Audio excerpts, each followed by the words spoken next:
Check, check.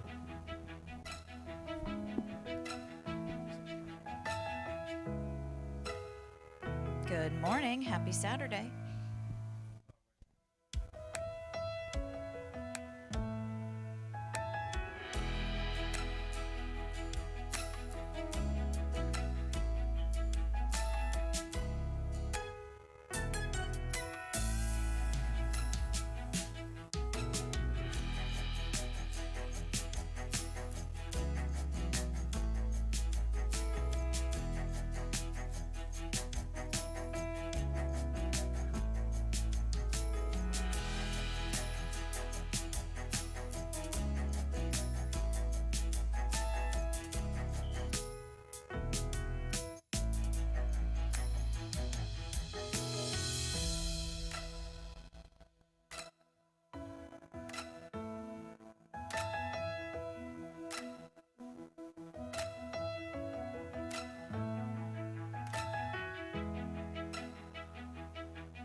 Testing, testing, 1, 2, 3, testing.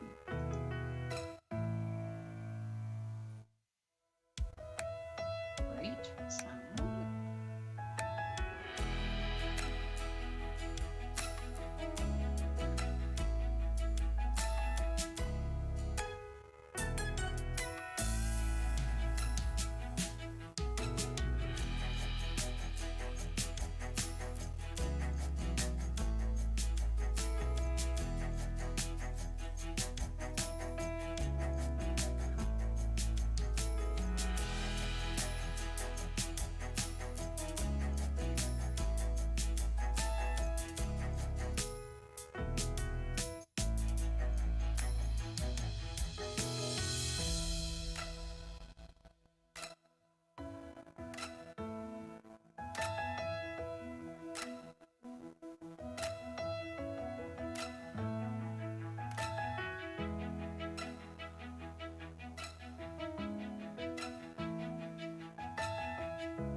Good morning.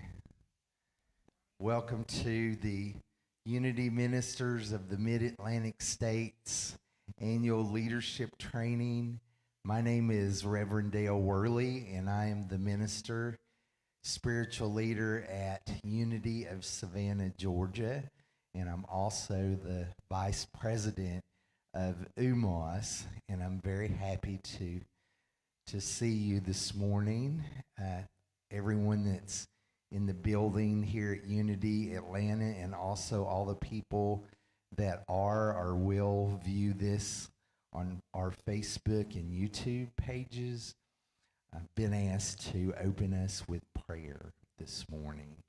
So if you would, take a couple of deep breaths and just relax wherever you are. God is. I have a recording of Paramahansa Yogananda who says, I am praying, pray with me. And so I am delighted that you are choosing to pray with me this morning. Just breathe deeply and fully and allow an awareness of the Holy Spirit of love, light, and wisdom to fall down around you. With every breath that we take, we feel the presence of the Spirit more profoundly, more deeply.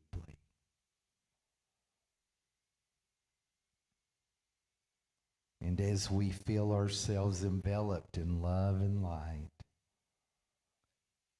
we feel the love and light within us responding and quickening and filling our hearts and minds so that we're open.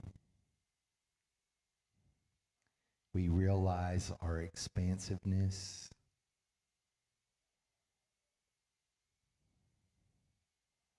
For this love and light that we feel is what we truly are.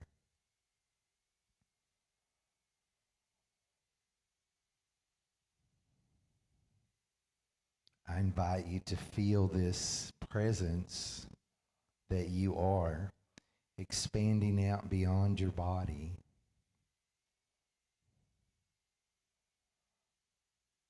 So that your essence, the pure essence of unlimited beingness, merges and melds with the essence of all those around you, whether you're here in the sanctuary or at home with your cat, wherever you are. God is. Love is. And as we feel ourselves dissolving into each other, we realize there is, in truth, no separation, that we're all part of one heart in one mind. We are that which we seek.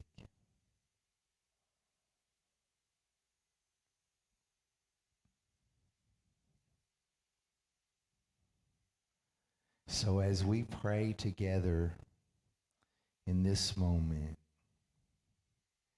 we are praying in the consciousness that was demonstrated and manifested by our way shower, Jesus Christ,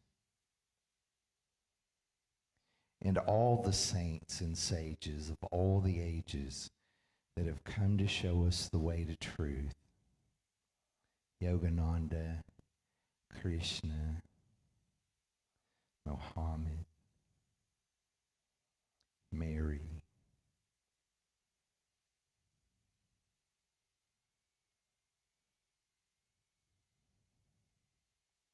We pray under the authority of the great I Am presence that ever was and will be and is here right now as us. And so we release our prayer now on the wings of love and allow it to do its perfect work. We release this moment, we release this event, we release this day. We are grateful. Surely the presence of love is in this place. And because we declare it and claim it, and so it is. Amen. Amen. Thank you so much, Reverend Dale Worley, for beginning us with such a beautiful prayer centered in the consciousness of our hearts as we continue this Saturday, our heart-to-heart connection. And I'm delighted to welcome you back if you're physically present in our sanctuary, and to welcome you back or welcome you in for this day if you're tuning in on our YouTube or Facebook page. And so a few housekeeping reminders that we are on our honor system with Unity Worldwide for continuing education units. So those of us who need them can keep track of this session and our afternoon session as well. And those go on our reports for Unity Worldwide in March of 2022.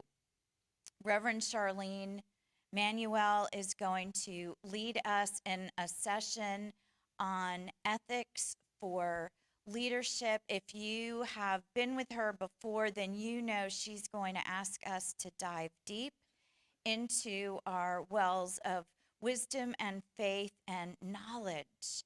And if you have never experienced her wonderful work, then you are in for a master teacher's leadership. And that is what we are here for on this weekend, to take in that wisdom, that light, that newness, and to bring it in not through the head, but through the heart, in that heart-to-heart connection. And we are so grateful. We are so grateful for UMMAS and the opportunity to put this on. We're grateful for so many blessings in our lives. And so we invite you throughout this day to consider all the ways that you are blessed. At the back of our sanctuary, out of an abundance of caution, we are not passing baskets, but there are 2 baskets. And to leave a love offering for UMMAS as you feel called, and a love offering for Unity Atlanta as you feel called. We know that we give in love because we love to give, and we know we cannot outgive God. And we are so grateful for the gifts that we are receiving this day from these teachings and all we are going to give to our communities. And so let us begin. Namaste.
Hi. What happened?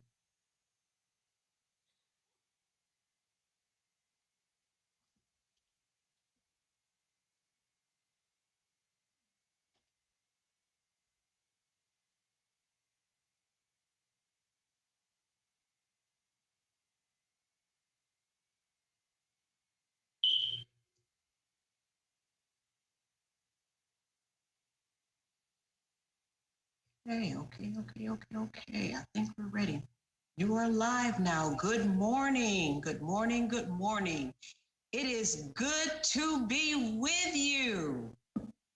I am Charlene Manuel, your facilitator for this morning. And wherever you are, I am with you for this next bit of time when we're going to be, having an opportunity to share some words of, I want to say wisdom, but information and knowledge and encouragement on ethics.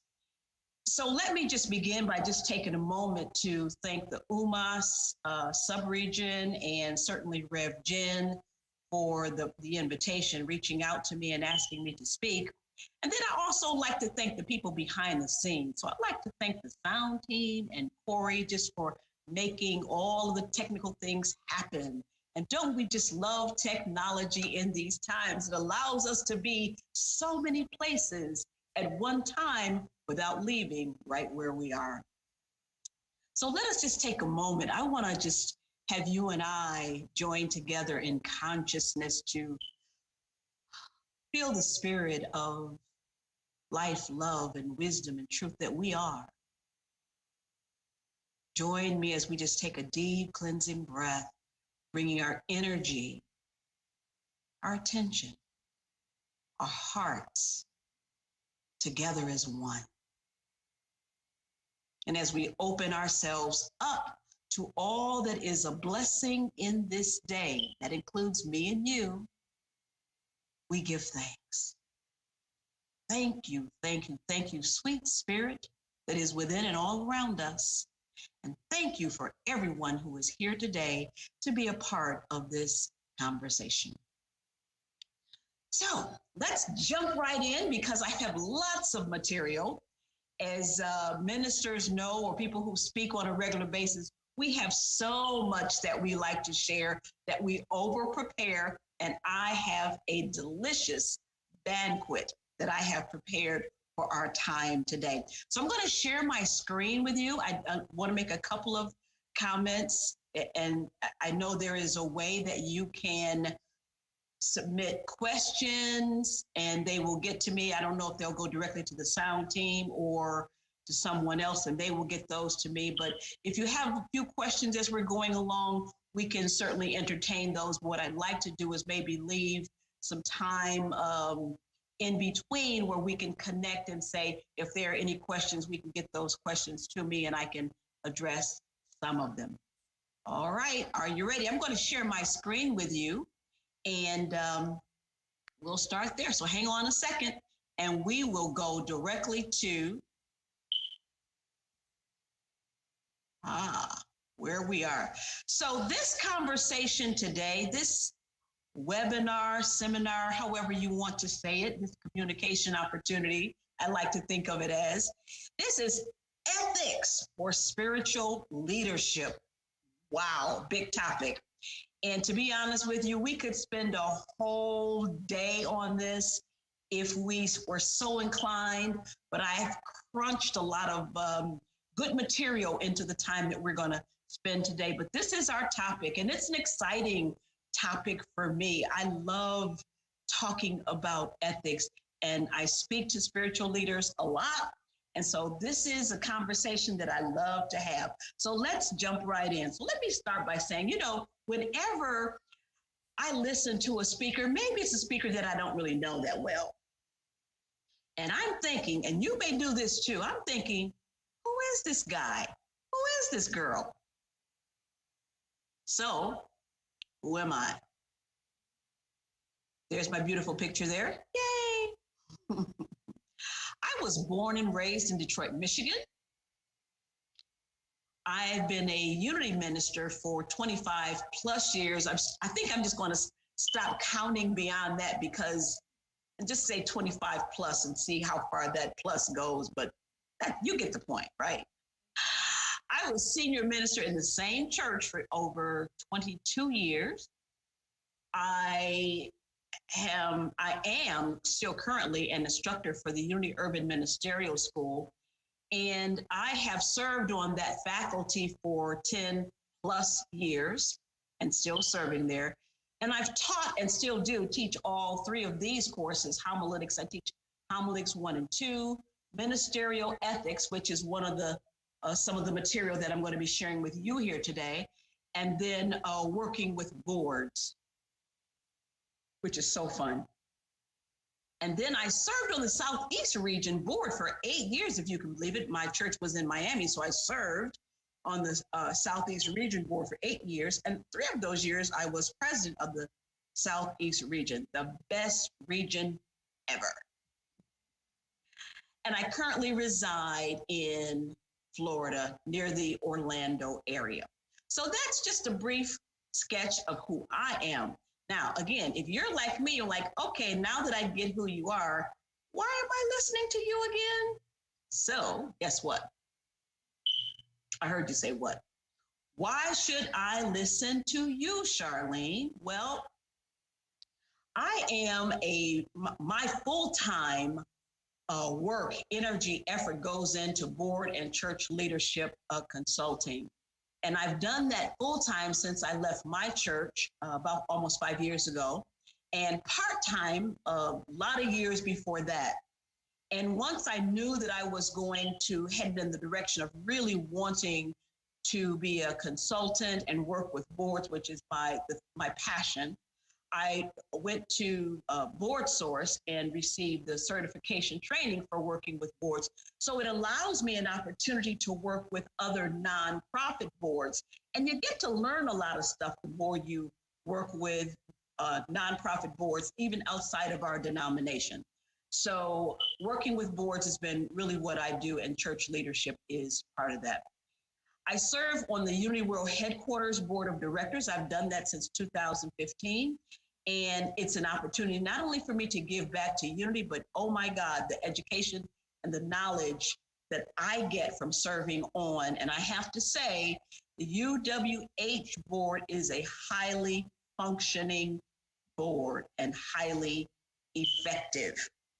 And so I get to learn a lot, I get to grow a lot, and that's part of what keeps me so excited and so energized about working with boards.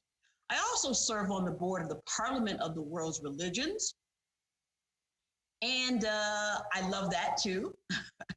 That is an education, and it is an opportunity to grow and to stretch, to really stretch. I'm also actually on the executive committee of the Parliament. I serve as secretary of the Parliament's board. As part of my role on the Parliament, I serve as co-chair for the Global Ethic Committee. So again, this is exciting stuff. I told you ethics was something that I get excited about, so it's everywhere. So I serve on the Global Ethic Committee, and I'm going to just talk a little bit, very briefly, in a little bit about what the global ethic is, okay? I've authored 8 books, believe it or not, in my spare time. The book that some of you may know about, I don't know if you do. If you don't, this is a good time to tell you about it, The Power of One Accord. The subtitle is 7 Spiritual Keys to Harness Synergy in the Boardroom. And that is my signature book for working with boards, boards that I work with in Unity at least. I ask them to read this book, and many of them do. And many have said they like it. So you could like it too. You can get it on Amazon. And then the book that came after that is Boardroom Culture Shock. And I wrote this one with the idea of sometimes there are things that we just don't know in the boardroom that we just, we don't know that we don't know. And it's a part of our culture that we don't know. And so I wrote Boardroom Culture Shock after The Power of One Accord. And again, these are 2 books that I use when I'm working with boards. But really, the bottom line of why you should listen to me is because I'm still growing and learning. I love that about myself, and I love that about this work. There is always, always, always growth and learning opportunities in the work that I get a chance to do. Plus, everything is changing. We're in a time warp of change. So you got to keep growing. We got to keep learning. So I'm in that mode, and I am praying that you are in that mode today so that we can grow and learn a little bit together today. Okay, hope that gives you enough about me so you can say, okay, well, let me give this lady a shot. Here we go. You might, when I think about ethics, and we're talking about ethics for those in spiritual leadership, and we could take off for those in spiritual leadership and just say ethics in general, but there are some specific things that we are going to talk about that relate to spiritual leadership. So that's our topic today, but you should say, how often do we need to have this kind of training? I know UWM is saying, we need to have this as an ongoing thing. And I've actually heard ministers complain, I don't need ethics training. I already had that, come on. How much training do you need in ethics? Well, I would say a lot and ongoing. And I'm not just saying that because I like to talk about it, but it is because one of the things I have discovered that when I need to be continually reminded of the importance of ethics in the work that I do, and continually reminded to check myself out. It is very easy to inch toward the edge of various situations, things you have no idea are even coming up. And before you know it, wow. And I've heard this expression say, well, and I ask, maybe someone, how did you get in this situation? This, didn't you see this coming a mile away? And they go like, no. And I now that I think about it, I know better, and I'm really not sure how I got here. Well, my thought is because we need to continually be reminded of the importance of our behavior, and we continually need to check ourselves out because of the work that we do when we're always, always, always in front of people, working with people, and it's easy to get lost in the many activities that we have. It's easy to get lost in people and their challenges and their situations. And then just one little slip up can be very devastating. So how often? Yeah, regularly, once a year. And if we miss one, then every other year. But the idea is to continually keep the importance of ethics and our behavior in mind. Then you might say, well, why now? Why is ethics so important? And it really is. I mean, if you read the headlines, or if you're a person who listens to the news, you will regularly see something going on about some behavior that is unethical, and you probably just shake your head and say, oh, that would never happen to me. And didn't she know better? Or why didn't he do better? But the question, why now? And here it is. Here's one of the reasons: because there are consequences to unethical leadership. And I dare say there can be grave consequences to unethical behavior. So American church attendance hits historic lows, says the Gallup poll survey. So is that just a consequence of unethical leadership? Not necessarily, but you can bet your last dollar that there is some of that within one of the reasons why church attendance has fallen over very slowly, specifically over the last 20 years, and greatly increasing. Part of that is because people are seeing what they know is unethical behavior with spiritual leaders, with religious, organized religion, and they go, I've actually heard a lot of our younger folks say, well, it's not as it's so obvious that the people who are standing up there talking on Sunday and the church saying what it believes, that they're really so out of touch and they're not really walking their talk. Yeah, they say love everybody, and yet there's all kind of problems going on in the world. And what are they doing? So there are consequences to unethical behavior. Our idea, yours, as we talk about this stuff, is to check ourselves out and say, we don't want to be a part of that. And I know that you're not, but I got to say that. So the idea is, secondly, as many, this always shocks me here, but it's true, as many as 1 in 5 churches could permanently close as a result of shutdowns stemming from the coronavirus pandemic. And this happens when church closures were already on the rise. Churches are closing. You probably know of some in your community, particularly those churches that were vulnerable because they already had low attendance. They may have already been in a financial challenge, and something that comes along like the pandemic certainly is something that would just easily follow.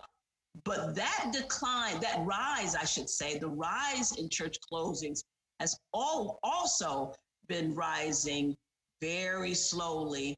Of course, that fits with church attendance going down. Of course, more people don't come, not interested.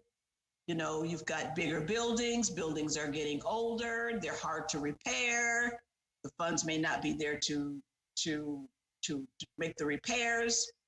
We've got financial challenges. So church closings, and again, not necessarily all about unethical leadership, but maybe there are some things that we can do in terms of our ethics that can either help us to not end up in that situation, or, do something to improve the situation where we are in terms of church closings. Church closings. Whoa. Okay. And then the level of trust Americans have in clergy members has dropped to a record low. I have to say, one of the things that you hear this a lot, I'm sure, just as you're out in the world, that there is a general mistrust, not just of clergy, but leaders who are in authority, political, economic, there's just this area that we're in where people are just really kind of distrustful of people in authority. They trust maybe those of us who are clergy or in religious organizations because we should be more godly, until something happens that's unethical, and then they go, oh. So that trust level for clergy, it's on the line. It's on the line. You want to say it's on the line. It is being watched. People are paying closer attention now, and there are some reasons for that. But people are sort of watching spiritual leadership with almost a micro what do you call the little thing? Word. With their glasses on to see, is there any there? So these are, again, and this would be one of the things that's probably a direct consequence of unethical leadership. Not all of our own making, just clergy, just in general, but there are, this, there are some religious folks out there, some people who are spiritual leaders, some churches, and they've done some really not so good things, and it hits the news and it makes the rest of us look bad. So there it is. Here we go. So today, what I want to look at when I think about our ethics for spiritual leadership, there's three ways I want to come at this. And I'm going to spend more time on the last one, obviously, but there are 3 ways I want to come at this. First, I want to say that we as spiritual leaders and particularly talking about ethics, to think globally. That's one set. There's a whole big world out there. There's a whole big world outside of our church doors. So, but to think globally about ethics and then act locally about our ethics, and then to live ethically right where we are. So these are the three main perspectives that I'm going to come to you with today. So let's start with thinking global. The challenge with thinking global is I know that we live in a time where we are so busy just doing what we need to do for our little space of the community, of the city, of the county, that we're doing our little piece right where we are. And thinking globally, it sounds like a lofty idea, but who has time to think globally when we're in our little corner and our little corner is busy? But as spiritual leaders, there is something to understanding and taking a look at a bigger picture, and understanding that we are a part of that. So the question is, do human beings have a responsibility for our home? Do we as human beings have a responsibility for our home? The planet. Do we as human beings have a responsibility for the planet? And I know what you're going to say. You're going to say yes.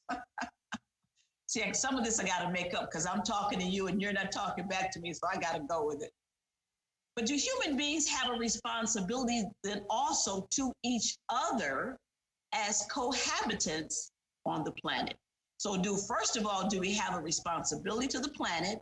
And number two, do we have a responsibility to each other? Way back there in the book of Genesis, do you remember the story of Cain and Abel? Oh my God. Am I my brother's keeper is the question. Yes.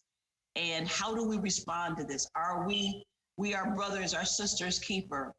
How do we live in the world together and love our neighbor as ourselves? And are we responsible actually to love our neighbor?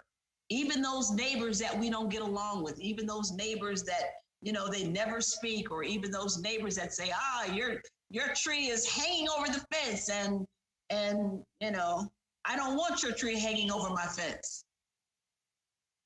We're neighbors. We live on this planet together. We live in the world together.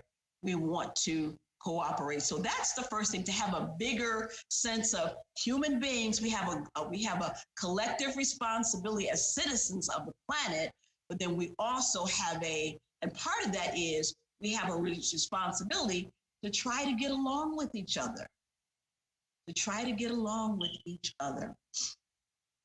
So when we're talking about ethics, this is one of the definitions that I like, and I give credit to Michael Davis, the Illinois Institute of Technology, and he says ethics is a set of morally permissible standards of conduct for all members of a group, that all members of a group want each other to follow. If we all just know the rules and we all follow the rules, wow, what a great world it would be, right? If we all follow the same rules. So these shared standards of conduct, they must be fair, equal, and just for all.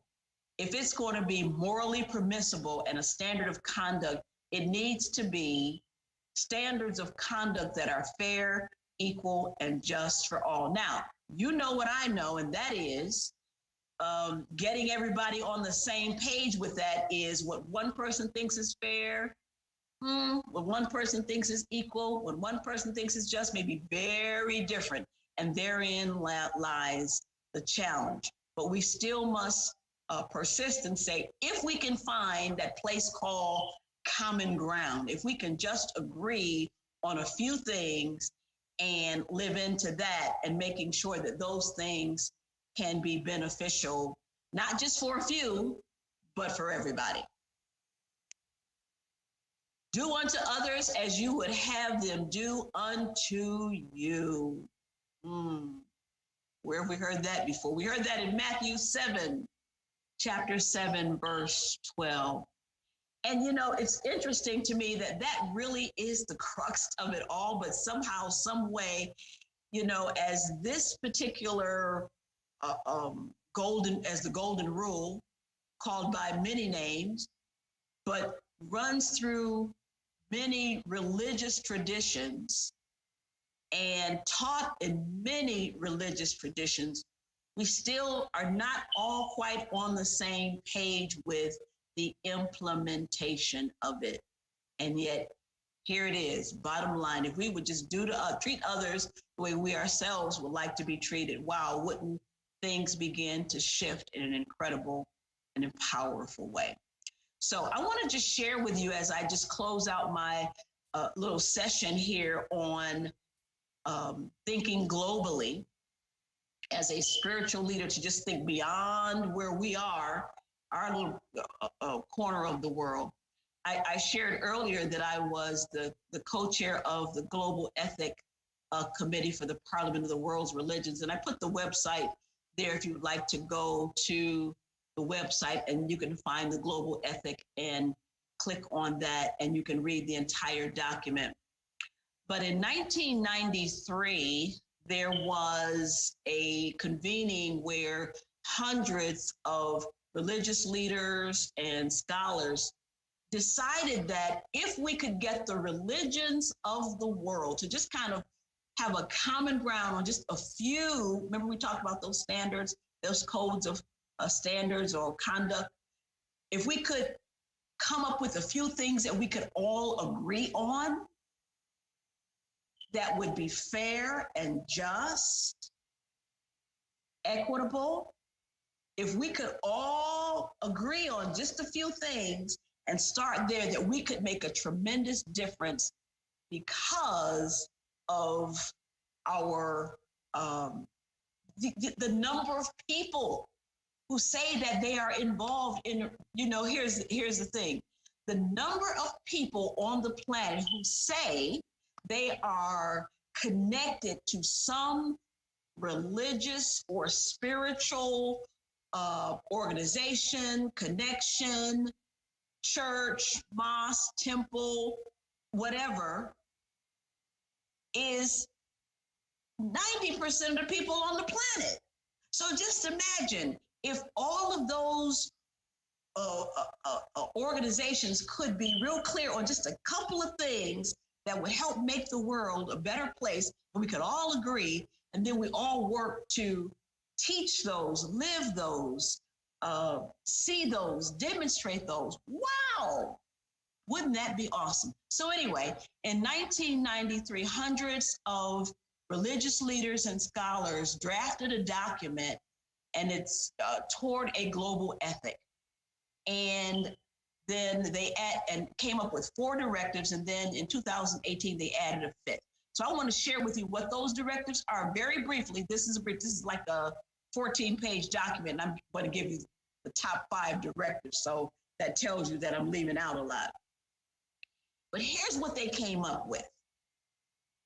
Number 1, if we could look and see nonviolence and respect for life, that would be one of the things. If we could just agree on that, nonviolence, respect for life, that by itself would be transforming. Would you agree? But go on. That's number 1. Number 2, that there should be a just economic order, so that a more balanced way of economics, where you don't have people who own half the planet and outer space now, and people who, have nothing to eat. And is there a way to balance the economic order so that there is something that's a little more balancing and just and fair for all? Tolerance and a life of truthfulness. Well, we know this is that the importance, particularly of leaders, being willing to tell the truth. You don't have to like the truth, but to speak truth and not make up stories and ideas that we talk about, but what is the truthfulness that we share, and particularly leaders. And we have a right to expect people who are in areas where they actually influence people with their words, that they use those words truthfully. That's number 3. Number 4, equal rights and partnership between men and women. In many places in the world, the balance of power between men and women is so drastic and abusive. It can be abusive. Same thing with even abuse for children, boys and girls.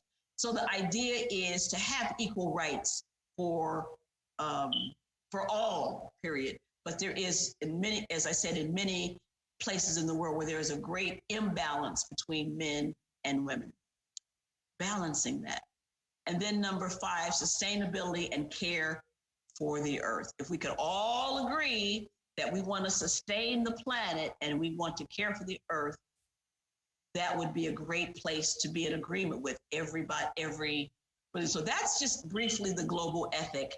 And I put the website there if you want to check it out, read the entire document. And what we also ask, if you read the document, sign it and say, yep, I'm with that, and I want to promote this. I want to teach this. I want to live this in my piece of the world, adding toward a global ethic. Also, while I'm thinking about the Parliament, real quick, commercial, the Parliament of the World's Religions is also having a virtual convening October 17 and 18. And again, you can get more information about that at the website, parliamentofreligions.org. Okay, so that's the global idea. So as ethical leaders, to have an understanding that, how we do the right thing is something that we need to take into consideration, that we're part of a whole world and we're part of humanity, and therefore we have responsibilities in the life that we live, the work that we do, the teachings that we teach, and how we implement it in our daily lives. So next, let's go to ethics and how we can act locally. We think globally, so we know the issues are out there. We know that there's a lot going on in the world, and we want to do our level best to make sure that we're not doing harm, I would say, but really leaning into the idea that we have a responsibility and to do what we can at our level. But acting locally. So here's our church. And our church, we welcome people from the community where we live, all around us. We welcome people, we invite them in, and maybe a physical building or maybe online these days, and maybe both. But we welcome people to our church. The question becomes, what community involvement and responsibility do we have? Oftentimes, when I do board trainings, and I may ask the board, because they're always saying, oh, we want to grow. It's like, okay. And then I say, tell me about the community that immediately surrounds your church. And oftentimes, they don't really know a whole lot about it. Well, there's a grocery store down there, and there's a school over there. What do you know? What is your involvement in the community? And then to understand, if you are in that community, you have a responsibility to be in that community, to be engaged in that community. So here we are. When we talk about acting locally, so the question we could ask ourselves is, do we acknowledge moral and social problems that affect and I use the word flock, our flock and the larger community? Now, you may not like the word flock, but you do know what I mean. That's the point. Do we acknowledge moral and social problems that affect our flock, or the people in our church, the people in our congregation, the people who are part of our spiritual community, and the larger community, that those that outside of our doors are we aware of? So are you driving past a community of homeless people on the street to get to church every Sunday, and yet kind of turning a blind eye? Are you involved in when something happens in the community and their community meetings? Is your church represented? You are in that community, but are you involved? Are you aware of what's going on? Are you knowing what's happening in that community? That's part of your, this is part of, this idea that we're living the world together, and we have to cohabitate together. And so what's the best way that we can do that? An involvement in the community where we draw resources.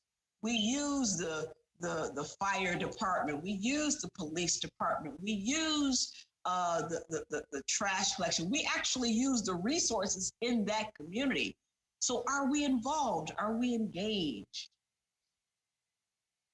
And then the question could be asked, are we engaged enough to assess the complex issues facing that community? Are we really involved in the complex issues that face our community? Are we aware of it, but are we engaged in perhaps doing something about it, joining with other businesses and religious leaders in the community to solve the problems that are beyond the doors of our church, but they also affect our church members, but they are part of working locally in our communities?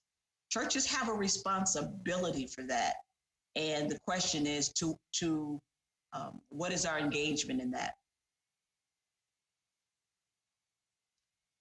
So in what ways do we serve the greater community? And God knows there are hundreds of issues and challenges and things going on in our communities that we could be aware of, that we could either work on ourselves or partner with other organizations to make a difference in the community where we live. Part of our do the right thing. When I think about ethics, what stands in my mind, I'm going to show that to you in a minute, is just do the right thing. And if we're asking individuals to do the right thing, then the church, the spiritual organization, must respond in like manner and do the right thing. Be a leader and say, let's do the right thing. Example, many years ago in my church, we had built the front of the building had to be repaired because it had been an old house, and they repaired it. And here's what the contractors did. They put in a handicap accessible ramp. We thought, okay, good. We can kind of check the box. We've got a handicap ramp. This is great. We felt really good about it. Well, here's what happened. They built the handicap ramp, and until someone came to the church in a wheelchair and attempted to go up that ramp, we then discovered that the front door was not wide enough. So we thought we were doing this great thing, do the right thing, by making sure we got our handicap accessible ramp, we had handicap parking spaces. We were feeling really good about ourselves, like, yeah, we're being responsive to people's needs and we're being inclusive. And then when somebody actually tried that ramp out, they couldn't get in the front door. Oh my God.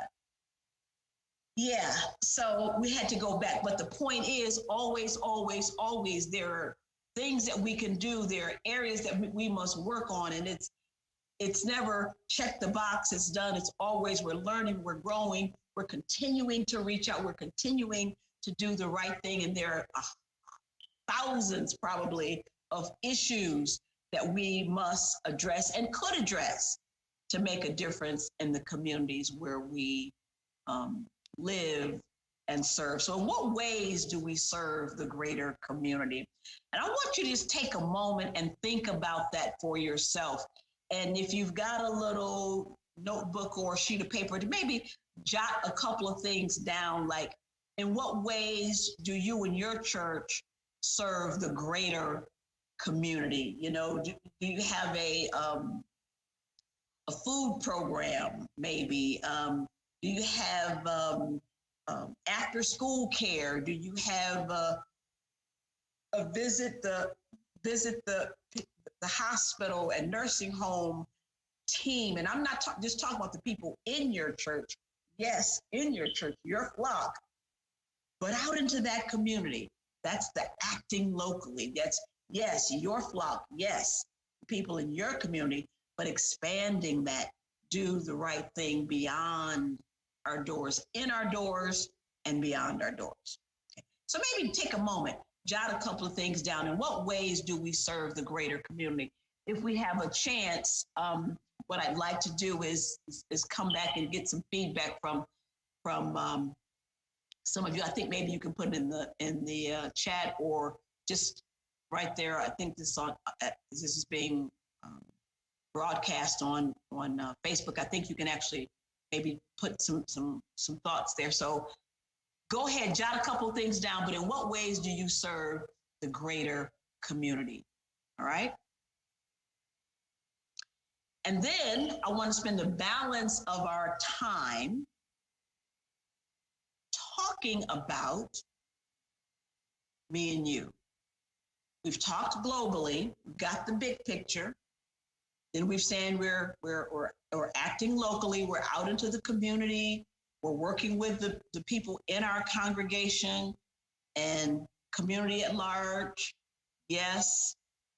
But now it's down to good old me and you. What about us? Matter of fact, say that with me. What about me? So when it comes down to this very personal subject of how do we live ethically? Well, there's right, there's wrong, and there's, hey, it depends. So one of the things I say about ministry is this is a role, this is a responsibility that, you know, it is not easy work. Spiritual leadership is not easy work. And yes, we may have a senior minister, we may have associate ministers, all well and good, but there's also church staff. There's also your board of trustees. There's also your lay leaders who are very active in making sure that the machine of the church, the engine of the church functions well, that things keep going. And I know that has been challenged over the last year, particularly year and a half with COVID, but still that living ethically every day is still something we have to always be conscious of. There are times when the lines between right and wrong seem a little fuzzy.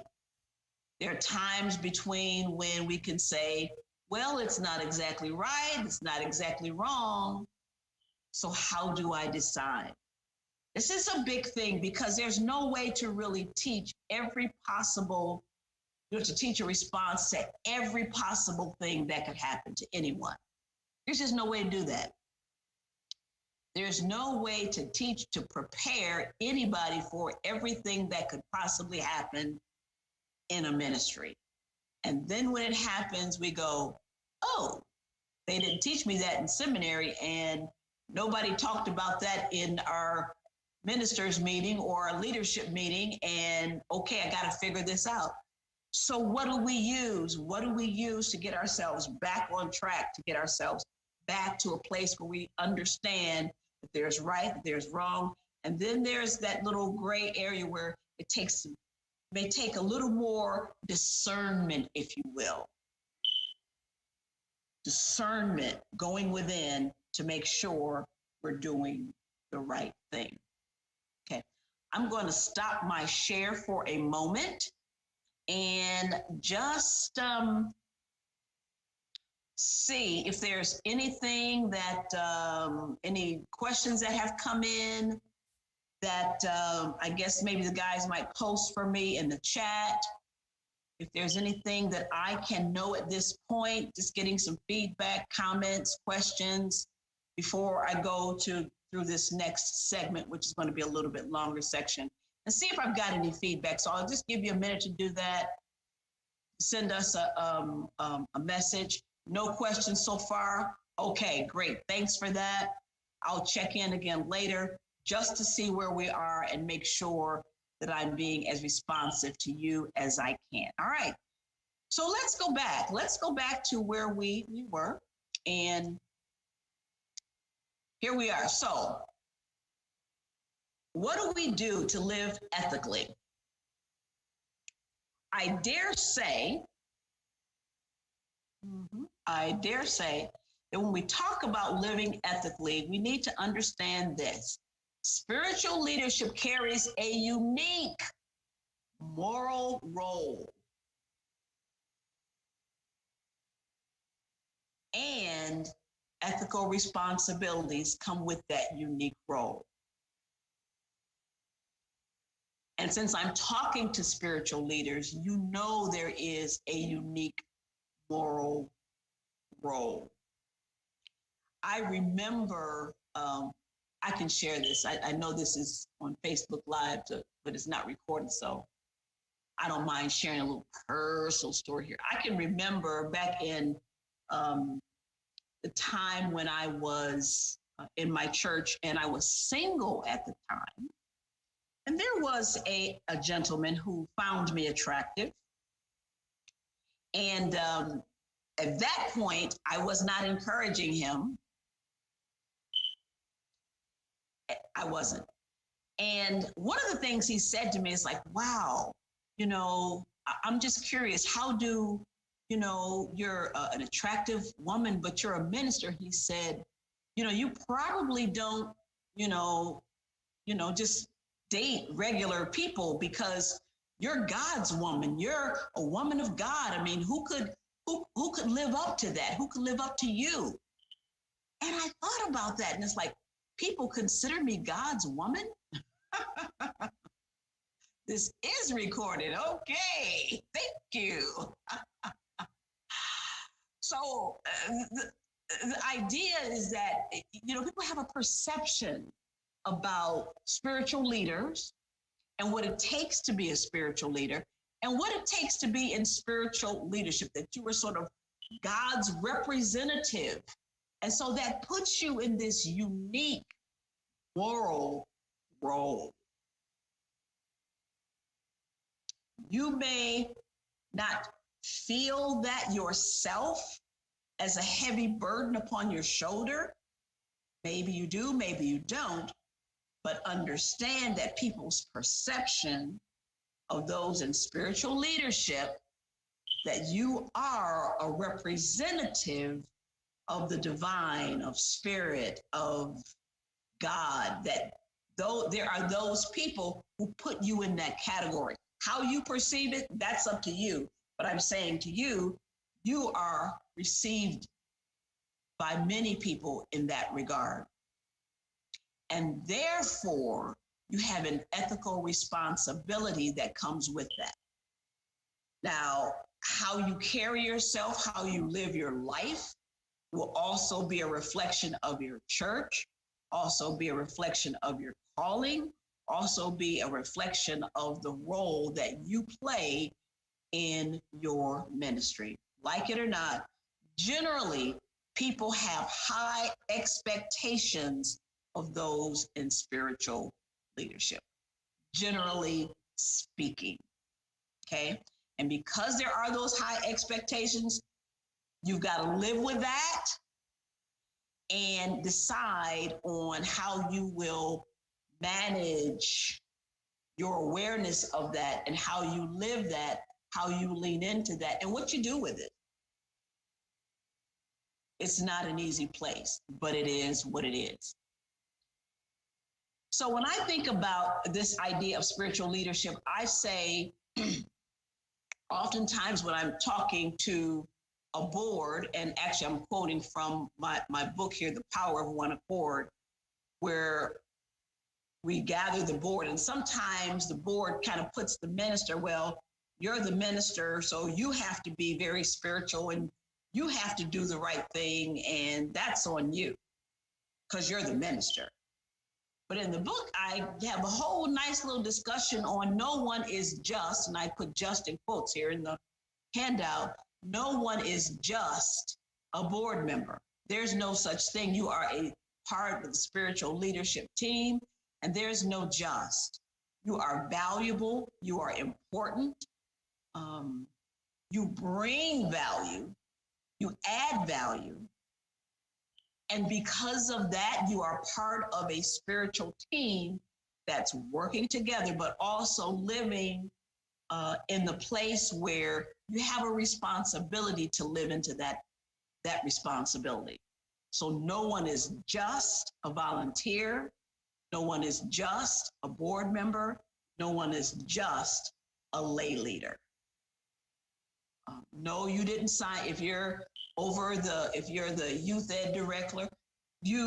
ed director, no, you're not the minister, but you are part of the spiritual leadership team. And so there is a certain conduct, there is a certain expectation, there are responsibilities that go with being in that role and in that position.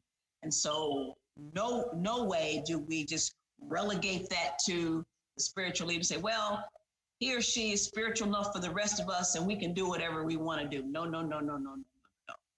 So I like to have that conversation because sometimes it needs to be had, but it's also the idea that there is value. Everyone on the spiritual leadership team has value.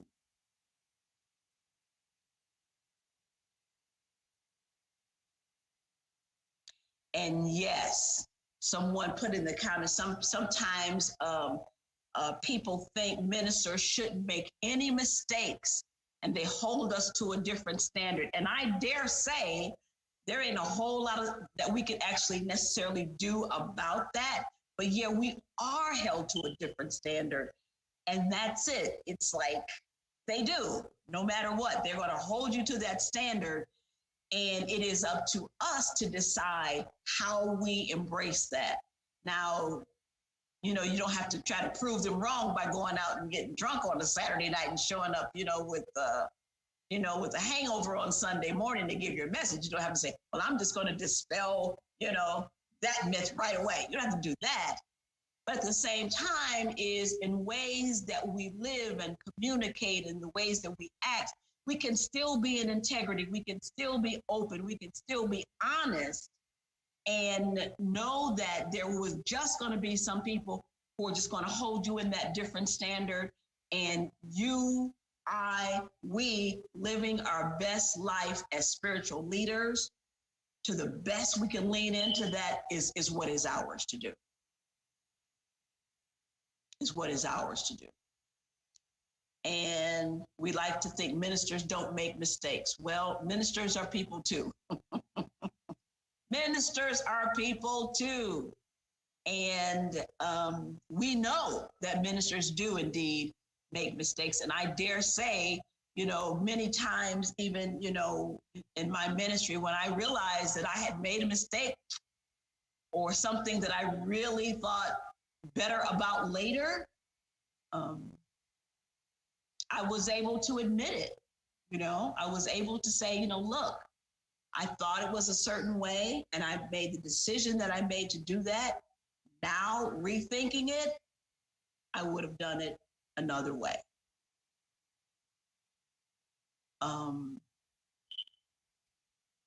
I dare say that there are those, because of the nature of the role, sometimes people in that thinking ministers don't make a mistake, they hold us to a different standard.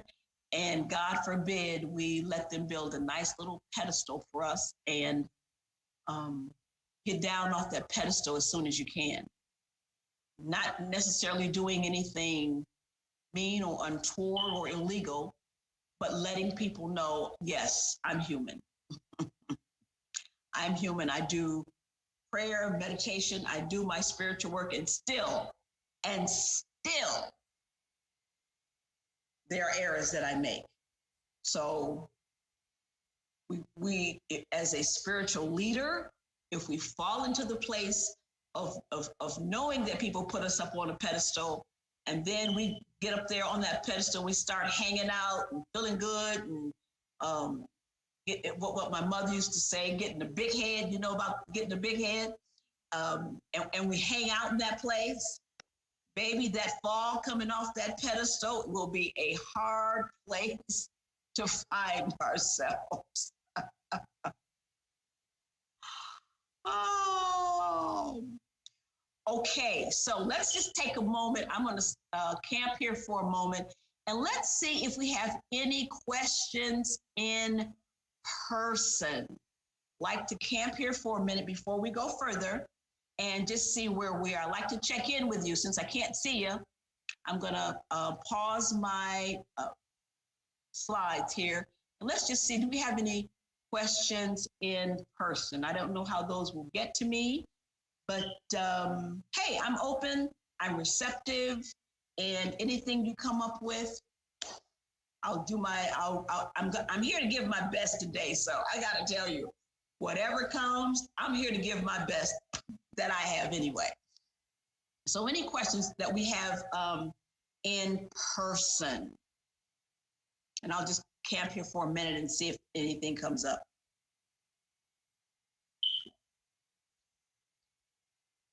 Anything. Charlene, can you hear us? We're doing great. We're doing good so far.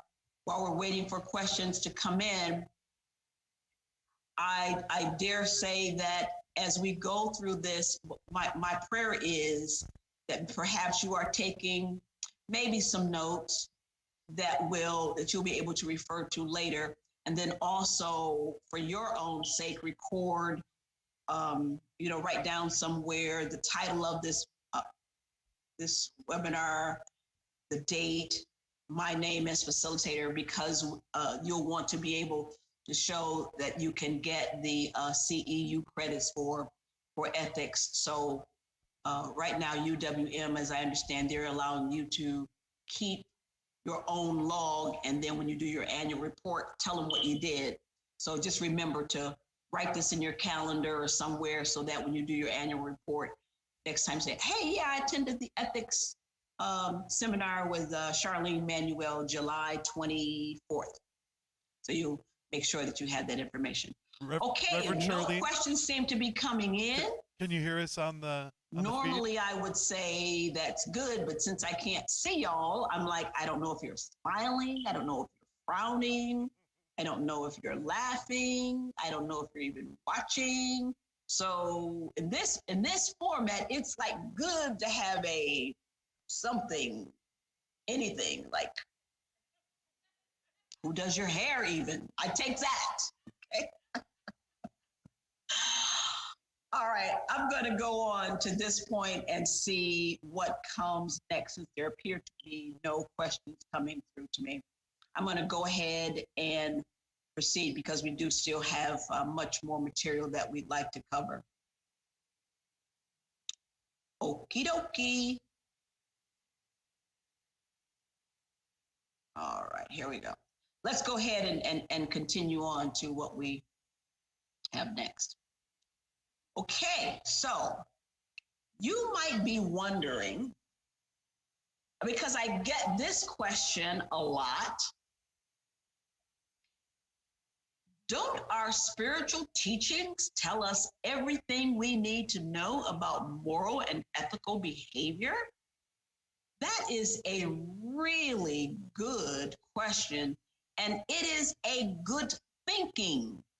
When I say a good thinking, I mean, it's good to just take a moment and camp on that. And you, as spiritual leaders, people in spiritual leadership,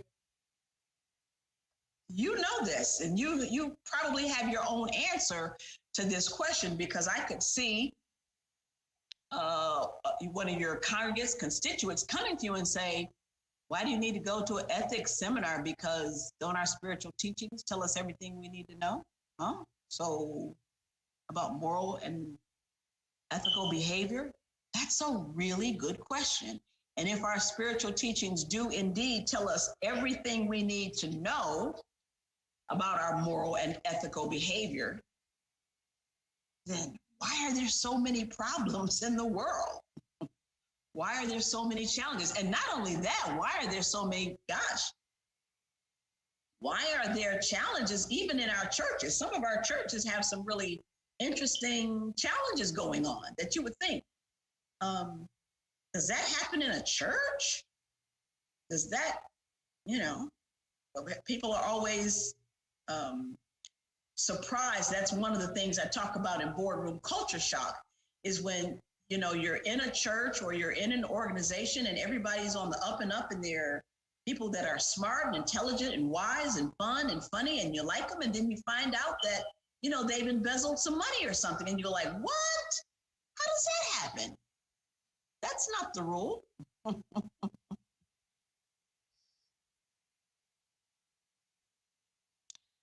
Great. We got a question in. So, yay, we got a question. Bill Allard on Facebook said, what do you say to people who love to dodge ethics by calling it political? Well, I say they're dodging ethics. Ethics becomes political if we make it political, because ethics says, do the quote, we're going to talk about this in a minute, do the right thing. But then people say, well, what is the right thing? One political party says this is the right way. And another political party will say, no, that's not the right thing. This is the right thing. And that's what I'm doing. So the other thing is when to break it down, to move politics aside, and then we have to go to the core of what is the real argument.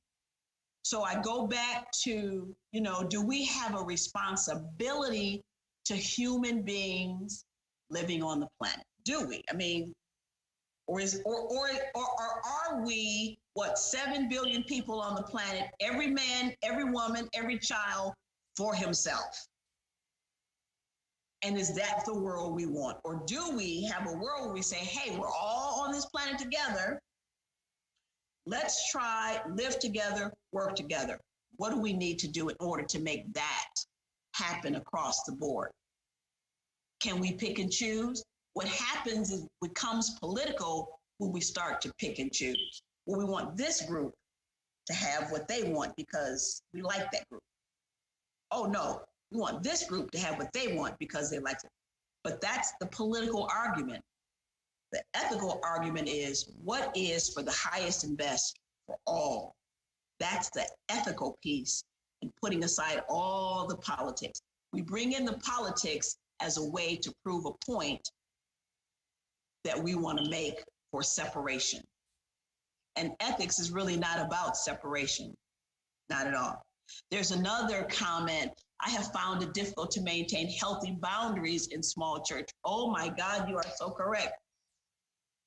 And that is probably where ministers are challenged the most, particularly in small churches, trying to keep healthy boundaries. And I'm going to talk about that a little bit more. That came from Beth Bollett. We're going to talk about healthy boundaries in this next session a little bit. So we're definitely going to cover that. But thank you for that question, and we'll certainly address it when we get to that point.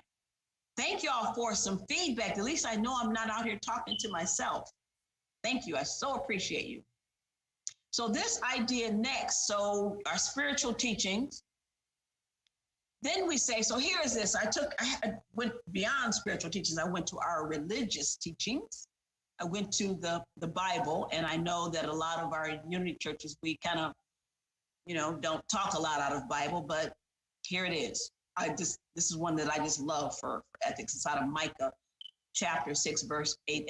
And that first part of it is what I keep that in my mind as part of my ethics. To do what is right.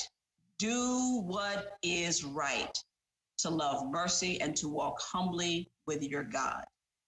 do what is right. So in any given situation, to stop and ask the question myself, and this is what I do, Charlene, what is the right thing to do in this situation? Where is there mercy in this situation? Where and how do I walk in humble understanding and humble wisdom with the Spirit of God that is within me? How does that play in this particular situation? This is how I'm talking to myself. What is right? If we were to look at, for example, the book of the story in, do you remember the story of Solomon? Do you remember the story of Solomon where two women claim to be the mother of the same baby? And Solomon says his solution was to cut the baby in half. But the point is, one of the mothers had to say, do what is right versus I win. And sometimes that's really what's at odds. Do I do the right thing, or can I be counted as the winner? Because sometimes it feels like if I do the right thing, maybe I lost. So when Solomon says, cut the baby in half, the real mother said, wait, do the right thing. I don't need to win if that's what it's going to cost. Love and mercy to walk with my understanding of the Spirit of God that is within me. Do the right thing. We want the baby to live. And then Solomon knew who was the mother of the child. And sometimes those, and please, and I know you would never do that as a solution to any problem that you have in your church, but to ask myself the question, you know, Charlene, am I trying to win? Am I trying to win an argument? Am I trying to prove that I know the most? Am I trying to demonstrate how smart I am, how wise I am, how beautiful I am, how kind I am, and sacrificing what is right to do? And what happens a lot of times, and back to that question about making it political, a lot of times what's in politics is we just want to win. We don't really need to be right. We just want to win.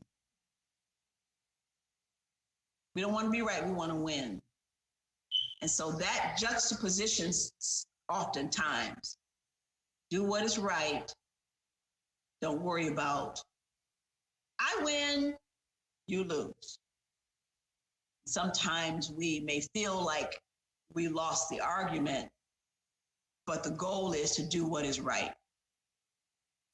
So yes, our spiritual teachings do give us a way to manage, handle, and ethical decisions and choices that we make. Yes, absolutely, 100%.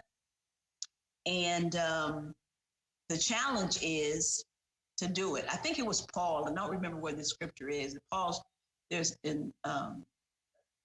said something like, I'm paraphrasing here, it's like, I know the truth to do, but God bless me. Sometimes, even though I know the truth, I don't do it. And we've probably all been in that situation where you were doing something, you knew that you probably shouldn't do it, but you did it anyway.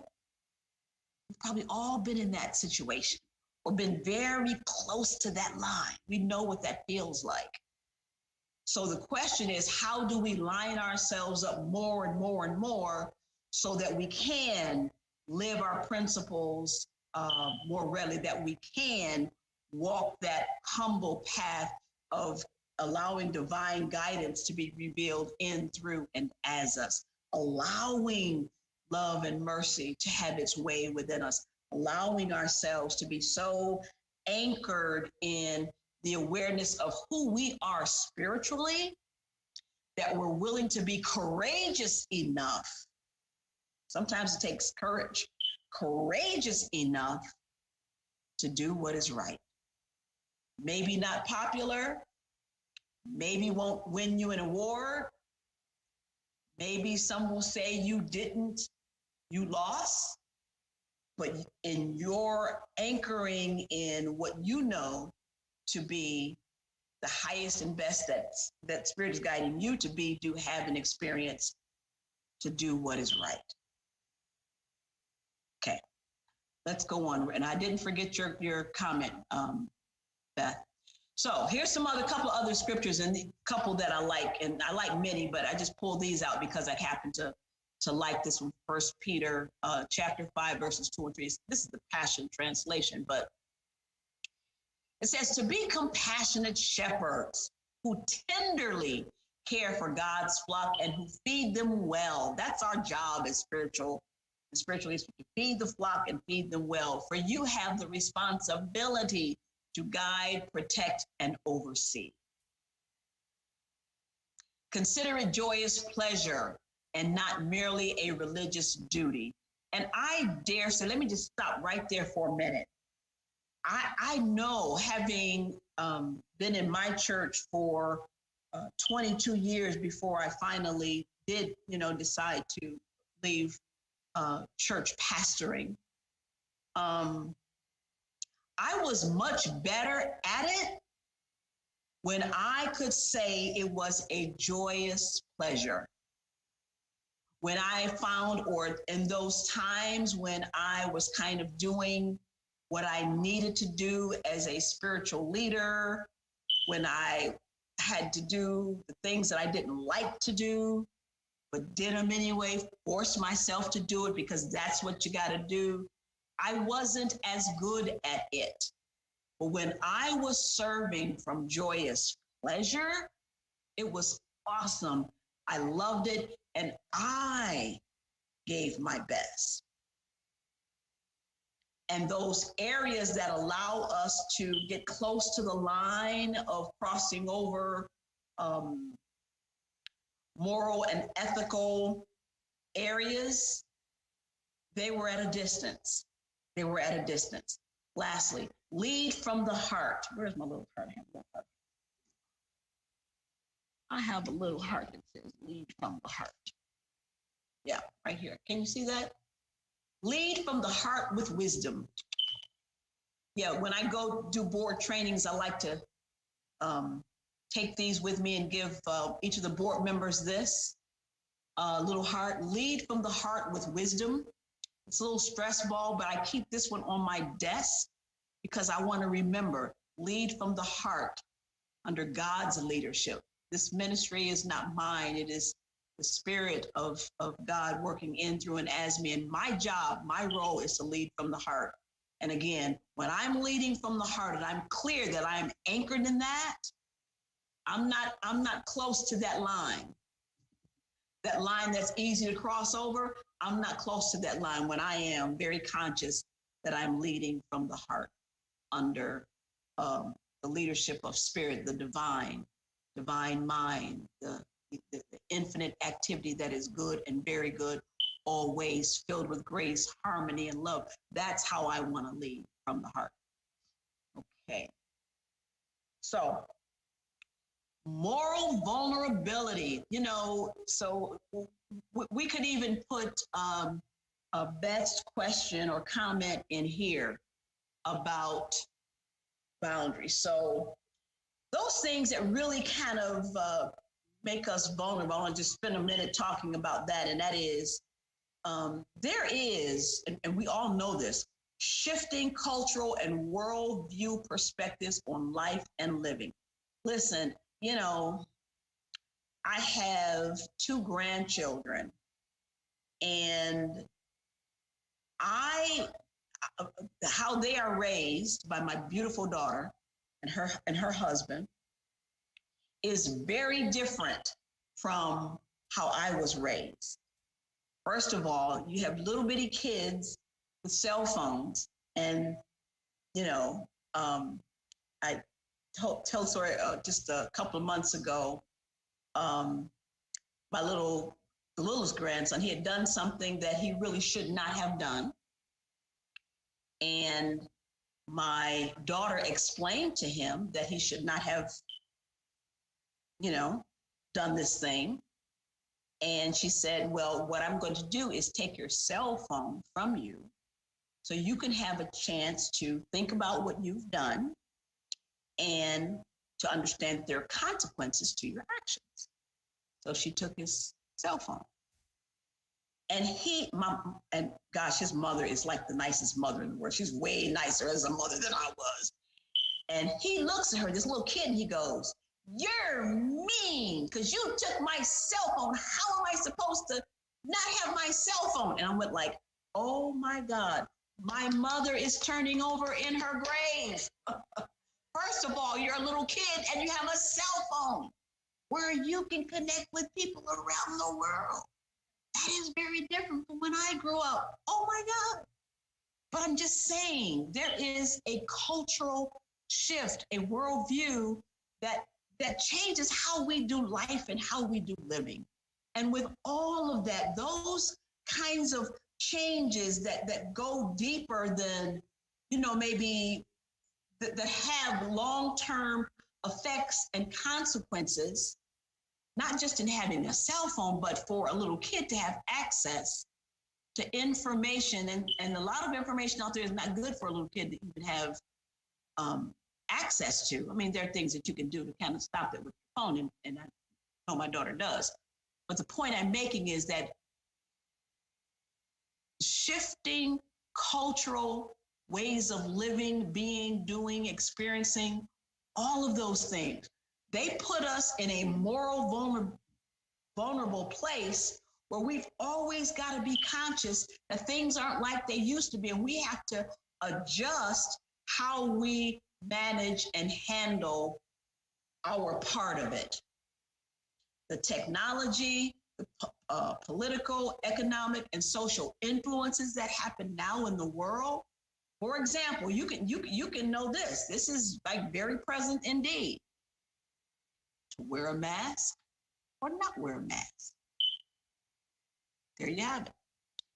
I heard of in one church where they had decided that, well, this is when they were half closed. They were able to only have a certain number of people in their sanctuary, and they said you had to get reservations, or let people know if you're going to come, because only could have a certain number of people in the sanctuary, or you could watch it online. Well, they had all the reservations, and somebody showed up who didn't have a reservation, and the ushers were like, "No, we're following the law, and the mandate is that 6 feet apart, but that we only have X number of people in the building at a time."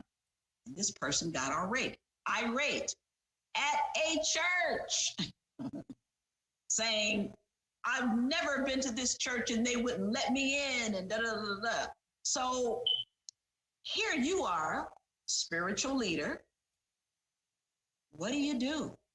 You're in a position where you want to be abide ethically by the rules, because it could be detrimental for the overall church if you don't follow those rules. But then here you are with an individual that says, "Hey, this is my church. I've been coming to this church for 30 years and you're not going to let me in?"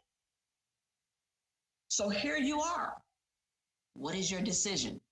How do you manage those?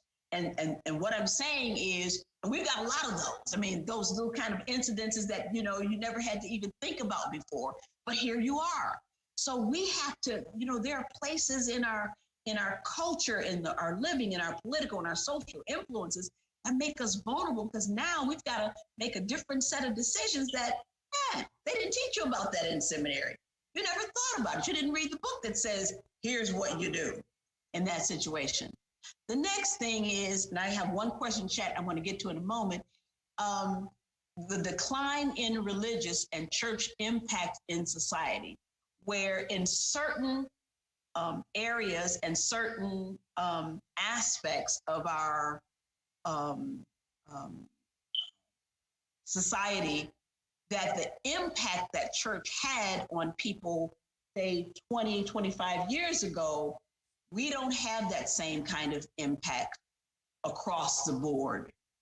Not across the board. I mean, we do have it, and we have to build on that. We have to lean into that, but it's not a given, and it's not across the board. I can remember coming up as a little kid And, my mother said, well, what did you learn in Sunday school? And we would tell her what we learned in Sunday school. And then she would tell us, and that's what you got to do because you learned that in Sunday school.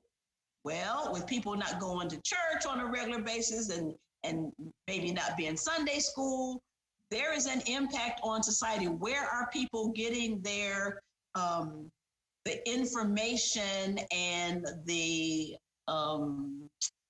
guidelines by which they live by? Online. Online has a great impact. I went to a doctor's appointment recently, and the doctor was saying, we're going over my, annual checkup and stuff like that, da, da, da. And doctor came in, and she was really a great doctor because she gives me, she has good bedside manner. She talks and she says, we were talking about different things that I was going through. And she said, I hope you're not going on the internet to read about the symptoms here. And I was like, why do you say that? She said, because I hear a lot about that. She said, you have no idea how many of my patients come in here and they tell me how to do what I need to do for their health because they went on the internet and the internet said, this is what you should do. So it's kind of like that, even in like things that affect, the impact that maybe church and religion and spirituality may have had in the past. People are just kind of going online and saying, well, online, this is what they said do, so I'm doing that. And when I say online, I'm not talking about your online service, okay? And then, or Google or somebody like that. Okay, changing personal life and affairs. Here's the thing, because we are human, even though people don't like to acknowledge us for that we are human sometimes. And I'm not just talking to spiritual leaders, I'm talking about people who serve in a leadership role in your church. There are still things that happen in your personal life, in your personal affairs that affect the decisions that you make on behalf of the ministry. So when we have personal life stuff and affairs going on with us, it affects how we can manage, how we lead in our spiritual leadership. Changing personal life and affairs. In my book, The Power of One Accord, I tell the story about a board member who, gosh, up until the time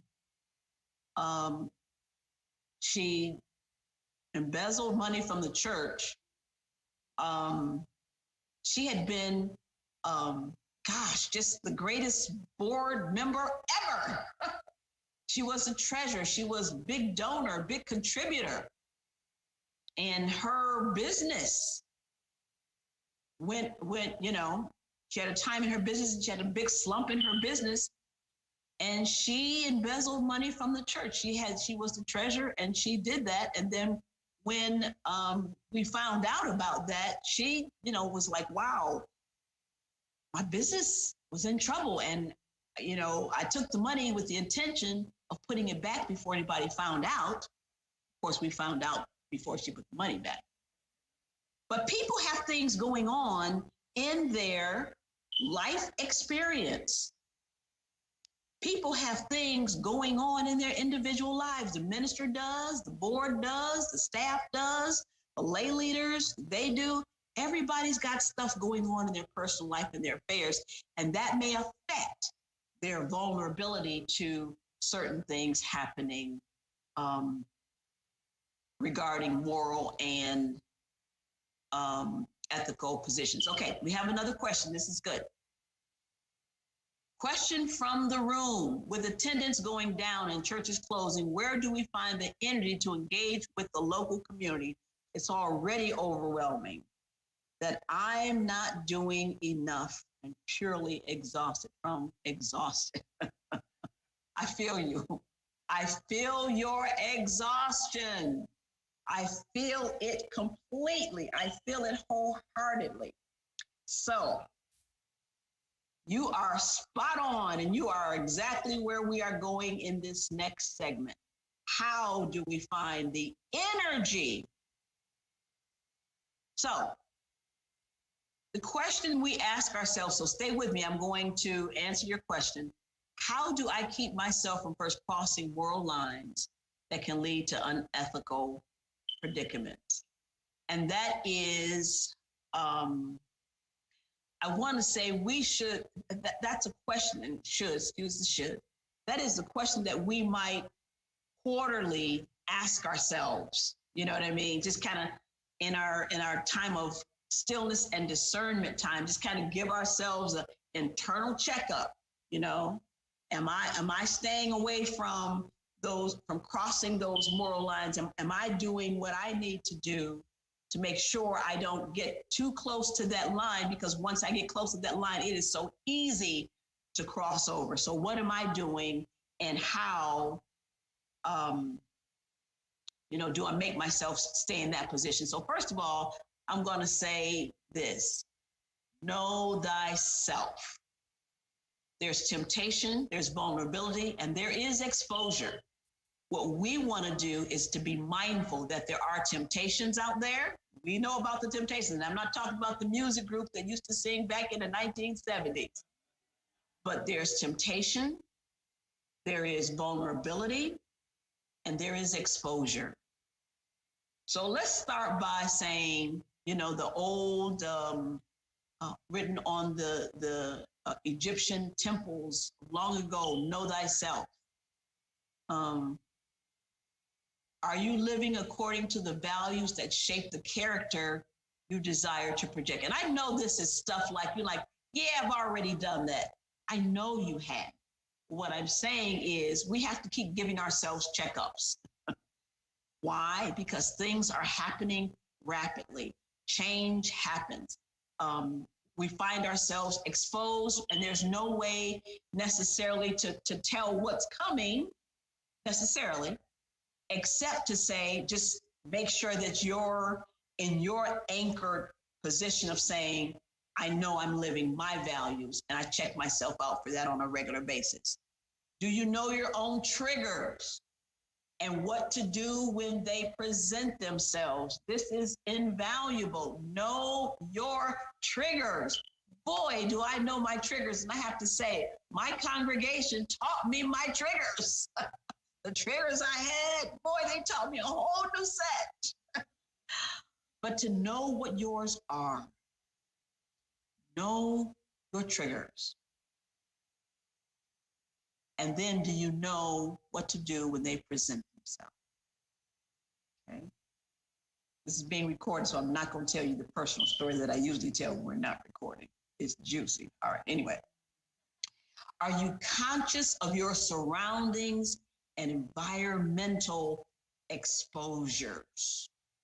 Do you know you are in certain positions where you are, certain people, certain situations? If you were, if you were an AA person, if you are an AA person and you know that about yourself, then you want to be mindful when, a group of church folks go out on a Saturday night and says, come on, Rev, or come on, board, and come on, youth ed director, we're going to go out, we're going to, celebrate, that we've, had a really big month at the church, or a quarter, we finished building the labyrinth or whatever it is, and we go out on this Friday night for dinner, and everybody's going to have a drink, and then everybody, before you know it, everybody's had 2 drinks, yay, and this is great, and wow, and then everybody's had the 3rd drink, or some people had the 3rd drink, and now it's time to drive home. And you know that a person who may be an AA person, that you may not be strong enough to be in an environment, maybe you are, maybe you aren't, where there's a lot of drinking going on. And then people say, oh, you can just have one. You're like, no, I'm good. So then they order another one. Oh, you can just have one. Can you? Know your surroundings, your environmental exposure. Do you have a support system? Accountability partners, friends who are outside your ministry, I'll say again, who are outside your ministry. So one of the things in talking about boundaries, and that is making friends with people who are in your congregation. And I dare say this goes back to the question we had earlier. I dare say that is really difficult for, particularly if you're a single minister and you maybe move to that church and it's not a city that you are familiar with and don't have friends who live there already. We tend to get friendly with certain people in the congregation just because everybody needs friends. And then there will be some people who you are compatible with in terms of a friendship. And we have to always, always, always be mindful of it. And that's the only thing I can say about that is to be mindful for it. There was a woman in my congregation. We befriended each other. You know, she had two boys and I had a boy. My son was young then. And, you know, we just kind of talked about her boys because he was going through trouble with her boys. And, you know, I had my son. And so we talked. So we met a couple of times for lunch and, you know, just kind of, and we really became friends. And we were friends for, you know, several years. And then I don't know what happened, but comes to find out she was, you know, bipolar and went off her meds. And oh my God. I'm gonna just leave it there. So we have to always be mindful of that. Then there is the case of particularly when you're in a small ministry, if you become friends with one or two people, other people get jealous when they see that you're close to that person, not close to them. There are all kinds of things. But that really goes back to, you know, first of all, being mindful that is not the way that you particularly want to go too far, because even when you become friends with someone in your congregation, you are still their minister no matter what. And when I say they still see you as the minister, so everything you do, they tell you that they can be your friend, but they still know you and see you as the minister.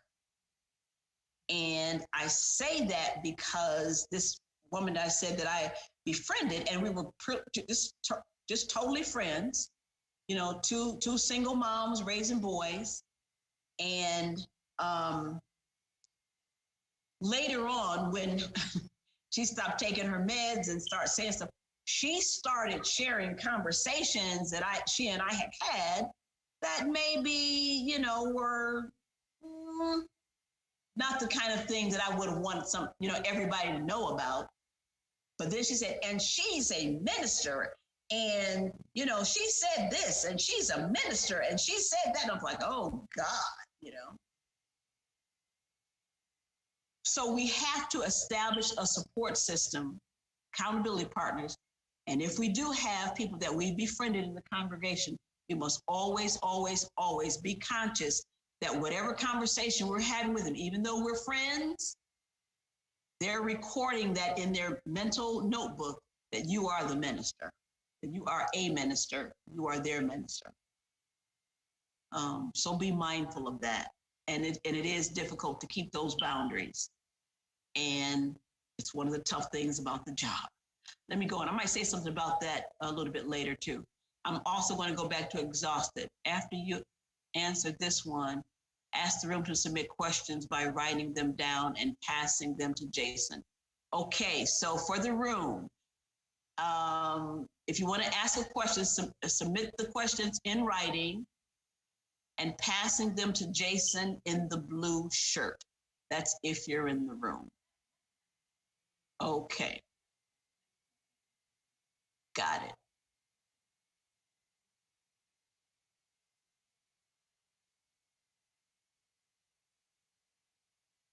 Oh, good. I'm getting some good questions in here. Let me speed up so I can get to some of these good questions. Okay. So we've talked about your exposure for board. I'm getting a couple of questions about community involvement. So I'm going to zip through these next few things here. So are you living your stated values? In other words, are you living the values you say you stand for? How do you spend your time? How do you spend your money? Who do you spend time with? And so what I'm asking is, this whole line of questioning here is so that you're anchored in a place that allows you to function in such a way that you are steering clear as best you can from the line of crossing the line of moral issues and moral and unethical predicaments. That's this. How do you spend your time? How do you spend your money? How do you, who you spend your time with? Asking, is that part of your stated values and how you choose to live? It's difficult because you have this whole community of people. You have this whole community of people and they consider you family. You know, like you're theirs, you're their minister, or you're even your board, your spiritual team is, you're theirs. I remember at one point my administrative assistant at the church, she stopped coming to church. And when she and I had a conversation about that, I said, you know, what's the problem? She said, you know what? Because I can't enjoy the service. I walk in the door and everybody's bombarding me about questions. She said, you know, that's my job, you know, Monday, Tuesday through Friday, that's my job. But when I come to church on Sunday, I just want to go to church. I want to sit down. I want to go to the service. I want to be in meditation. I want to be in prayer. I want to give my offering. I want to socialize and fellowship. Then I want to go home. I don't want to answer questions about, did you remember to change my address? Or why didn't I get my statement last month? She's like, I'm not at my job and I can't come to church. There's no separation for me. So she stopped coming to church a long time. And then I really just had to address it. And I did eventually address it from the pulpit eventually, because it was breaking my heart that she felt she couldn't come to her church because people would pull her back into her job. So there was no separation for her. So that's how we are. For us, people don't want to separate us from the church. They see you, they see the church. And so how you spend your time, how you spend your money, how you spend your energy, who you spend time with, we must be anchored in the value of that for ourselves. Because again, we're operating by a different standard. Okay, let me go to two more and then I'm going to get those questions. Stay with me. So being good and doing good. The idea is for us to manage our character and integrity, our conduct, and the decisions that we make. In other words, the choices that we make from ethical soundness. So within the decision-making process, this is what I like to promote and say, do this. When there is a difficult decision we must make, and we want to be grounded in our values and the real content of our character, do your heart, head, thoughtful best for which you expect to be held accountable. So are you proud or ashamed of the action? If you know, one of the worst things we have to do as ministers is when we have to let somebody go, a staff member go. And particularly if you have to let a staff member go who is a member of the church. That is a painful thing on so many levels, not to mention whatever blowback you may get from friends that this person may have in the congregation. You don't know their sphere of influence, or maybe you do, but you don't know what the reaction will be. But you must stand on principle and be willing to be held accountable for it, and still be, say, this is the decision I made. It was the right decision I made. So that means you may have to do your work to make sure you are making a good decision, but you want to make a decision that you said, that's the decision I make and I stand on. I'm willing to be held accountable for it. Sometimes we have to make decisions that are tough, and it's good to check in with your gut. How does your gut feel? Your head may be going in one direction, but your heart is saying something else. Check in with how you feel. I've learned to check in with my feelings. And if my feelings are way stronger than what's happening in my heart, I've learned to take a pause. Is this act compatible with your basic core values? So are you willing to accept consequences beyond personal self-interest and take responsibility for your actions? So the example I use for needing to release someone,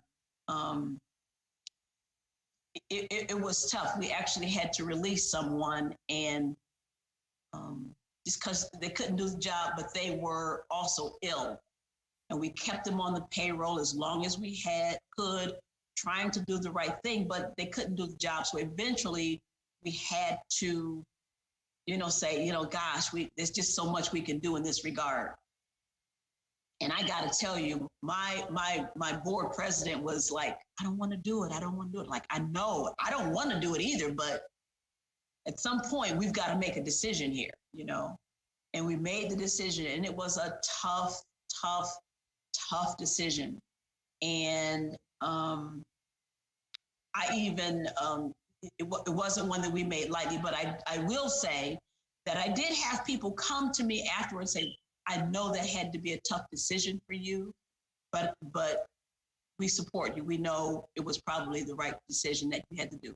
And sometimes things are like that. You want to do the right thing and still be able to look at yourself in the mirror the next day, still be able to face your congregation, still be able to manage questions about it in such a way that you're not defensive or angry or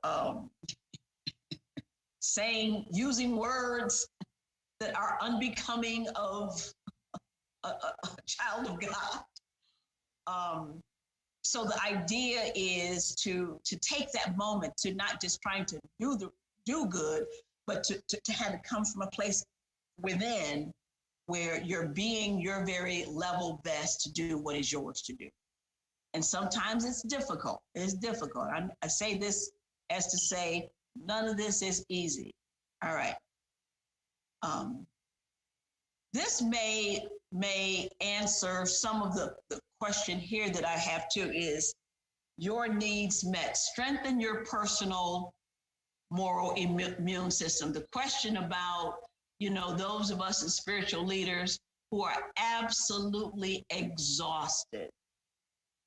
This last year and a half was, I don't even have words, my 25 plus years in ministry, I have no words that I could describe it to you and say, oh, what that is this. It's like, I don't have any words, and you may not either. But I come back to this place of saying, being in that place where we are exhausted, please understand that the work that we do when we're exhausted, we'll talk about this in burnout in just a minute, that we are vulnerable. We are vulnerable to getting very close to that line. So first of all, strengthen your personal moral immune system, your moral, emotional immune system, and maybe even your physical immune system as well. Not long ago, it was long ago, talked to a group of ministers, and one of the ministers admitted that he had made a very, I'll just go ahead and say it. I know we don't like this language. He made a bad mistake, a poor error in judgment that he regretted later, and it affected his ability to continue to stay in church. And he said, I was physically, emotionally drained, and I was just making decisions on autopilot because decisions needed to be made, and I really wasn't myself. I wasn't at my best. So that says, first of all, minister, spiritual leader, lay leaders, we have to make sure that we're getting our needs met. Is that easy? Absolutely not. What do you need to feel whole, to feel satisfied, to feel fulfilled, to manage your health, mind, and body, emotionally strong, and even, God help us, to even feel some joy with all that's going on? What do you need?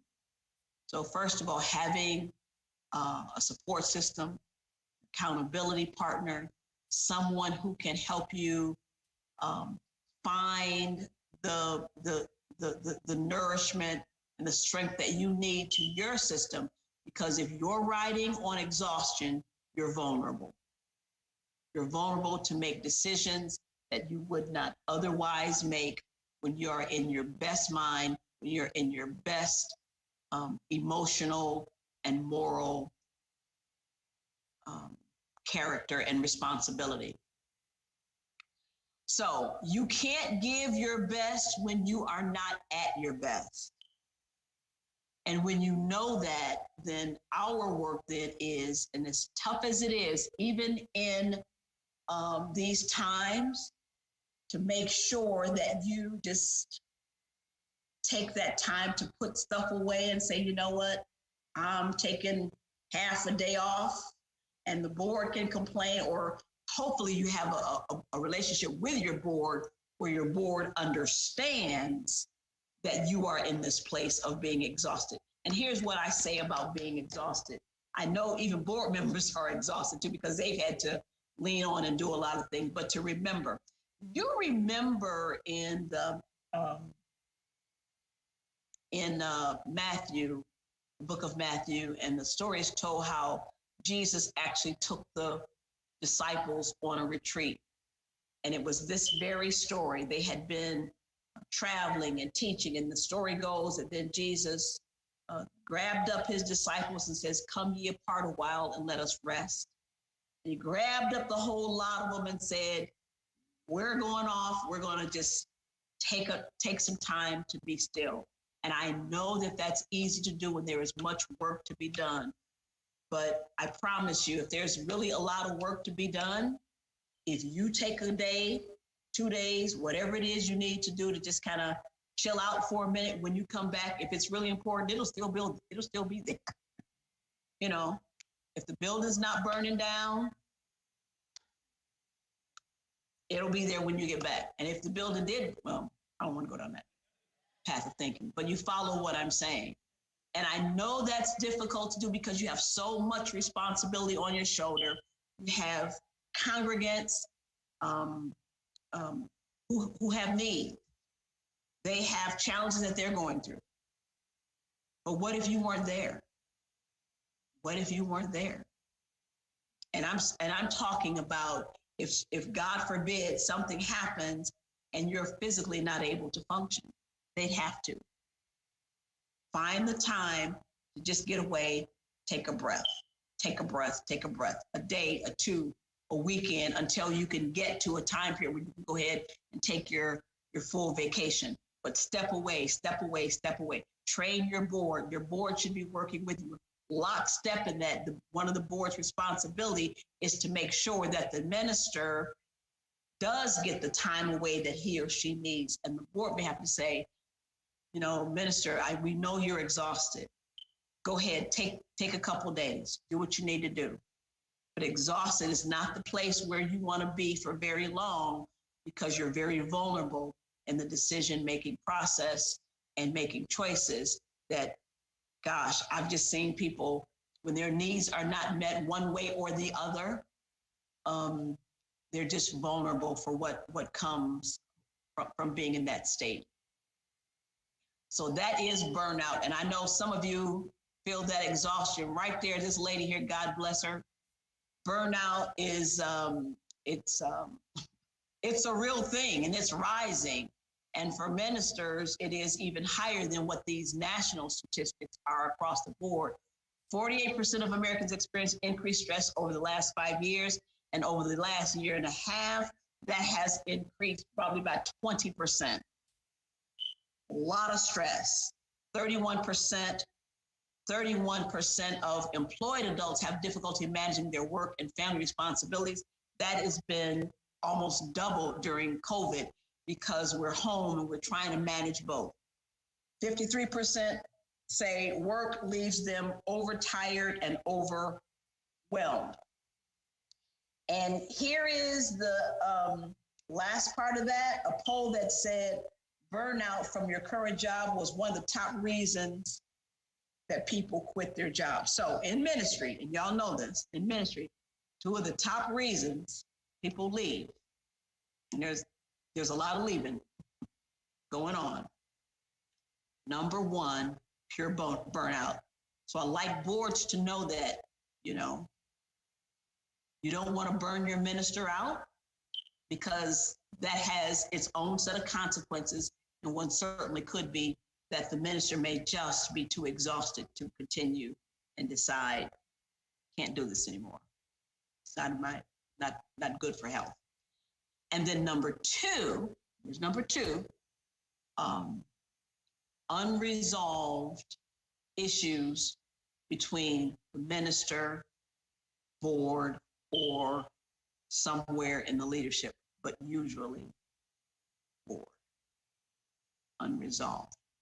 Top two reasons ministers leave before their contract is up, or before, or decide to retire early or just leave early. Those are the top two.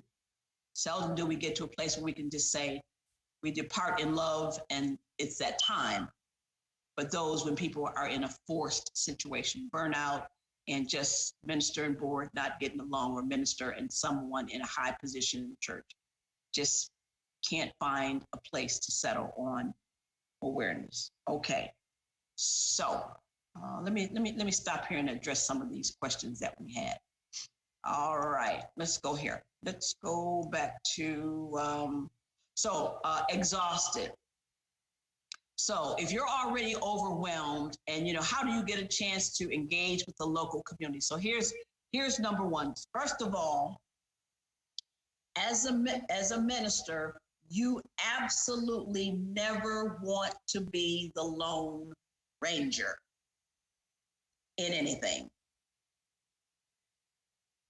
I used to have a slide in my deck for that, but I'm just focusing on it. So you never want to. So if you're going to be involved and engaged in the local community as minister, as spiritual leader, have a team of people that you work with who are doing community outreach kinds of work that you're all working on together.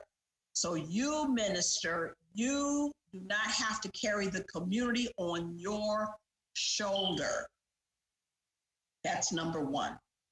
But what you want is your ministry, your church, your spiritual community to be a part of the greater community. And so that does not necessarily mean you always.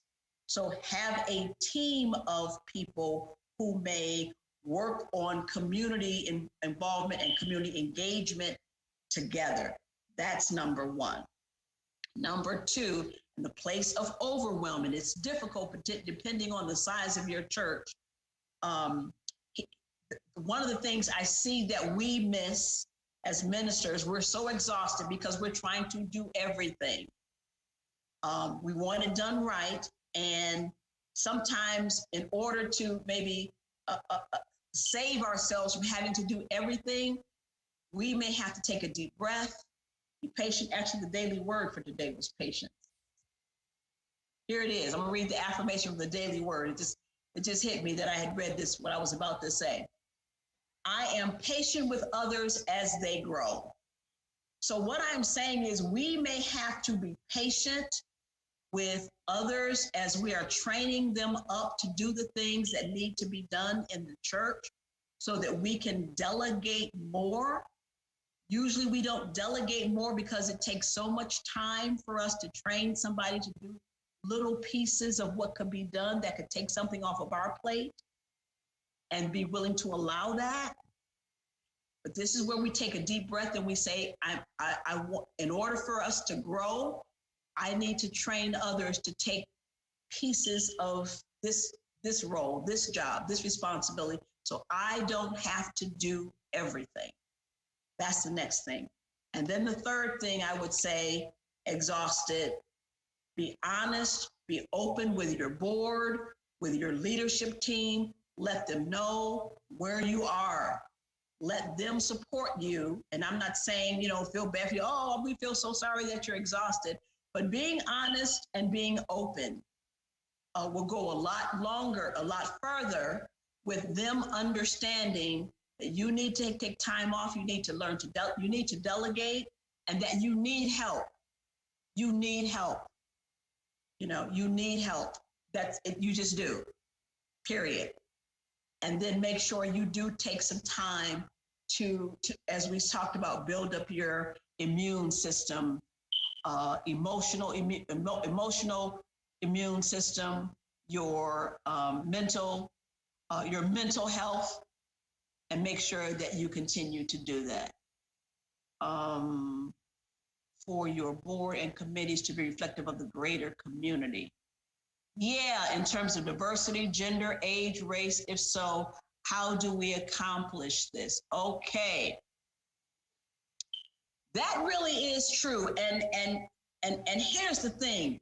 You can't start where you're not when you're not there. So start with where you are. So for example, if you're wanting to go into doing some work in the greater community, and for example, you want to participate in the Pride events. A lot of people were, doing that during Pride Month. A lot of churches were engaged in that. But suppose, you're just, not just, nobody's just anything. But suppose, there's, no, LGBTQ people in your church. And so you're going to go out and support a Pride event? Yes. You're going to start where you are, building relationships with the community. And you're not trying to be in the community and be something that you're not. You're not trying to be in the community, be something that you're not. You're trying to be responsive, involved, active, and engaged, and see what it is that you can do, and being honest. And somebody may even call you on it and say, well, I'm looking at your church people, and y'all don't really reflect what we're doing out here, but we want to be involved. We want to be engaged. We want to learn. We want to grow. We want to support. We want to help. We think it's important.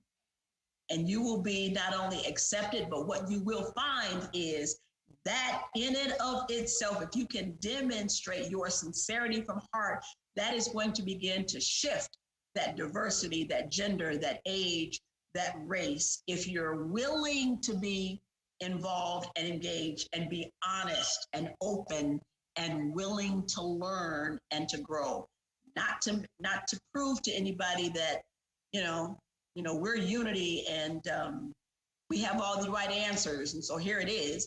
No, we're unity, and we're here because we want to learn, we want to grow, we want to support, we want to help. We think this is important. Here's our heart, here are our hands. Put me in, coach. Where's the best place for us to serve? The point is that your church will have, and your community will have a reputation of, at least they're out here in the community. They're out here in the community and they want to make a difference. But you gotta start somewhere, and so start where you are. Never we don't have the right makeup of people to get out there.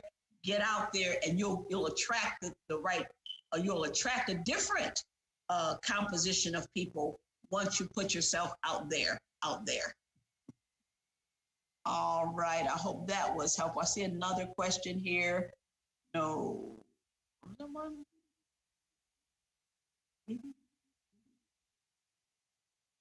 Okay. Healthy boundaries, politics. Yeah. Okay. Okay, I hope those have helped. If not, send me another question, and if you need me to follow up on anything that I've already covered. Okay, let's go to the next one here. We're kind of wrapping up, aren't we? I like doing this, the psychology behind unethical behavior, because what I like us to know is that there is kind of a psychology about unethical behavior.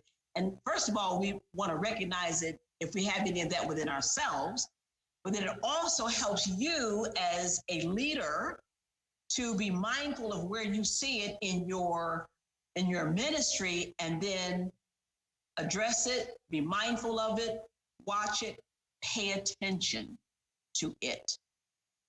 Okay? Pay attention to it.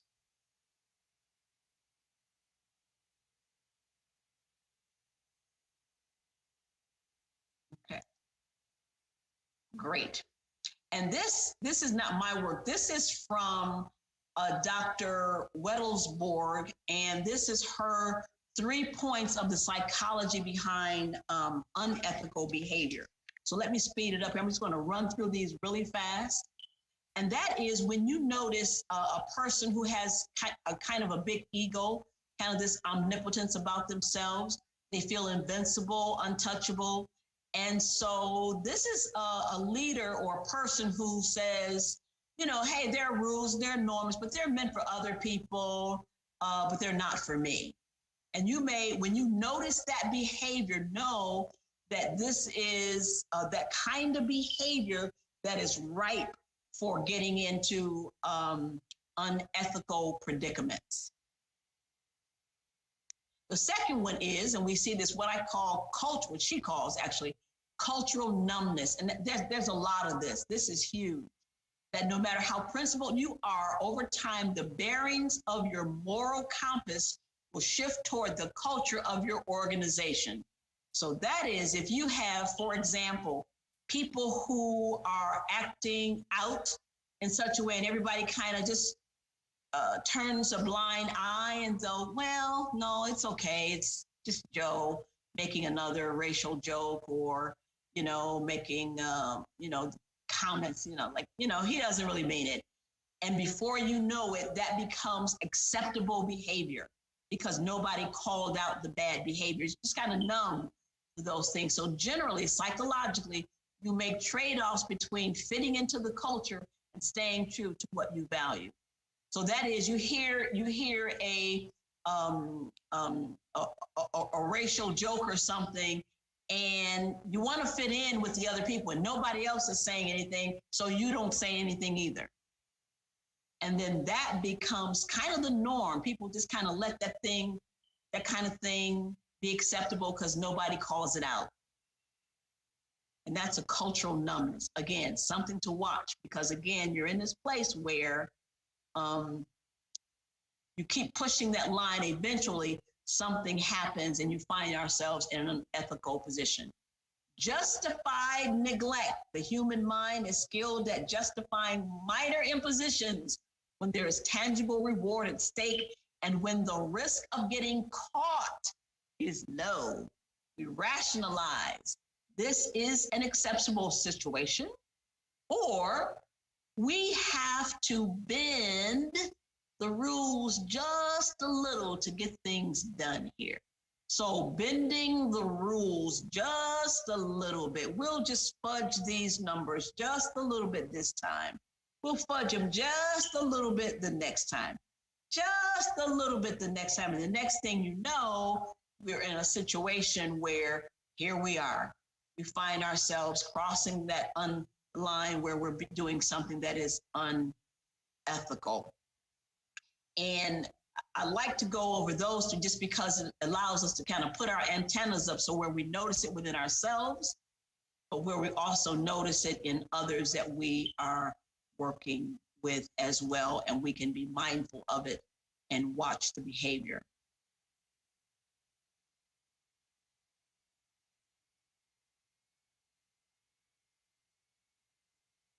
Great. Thanks to speaking beyond the four walls. Community, community, community. Yes, yes, yes. Ooh, I love it.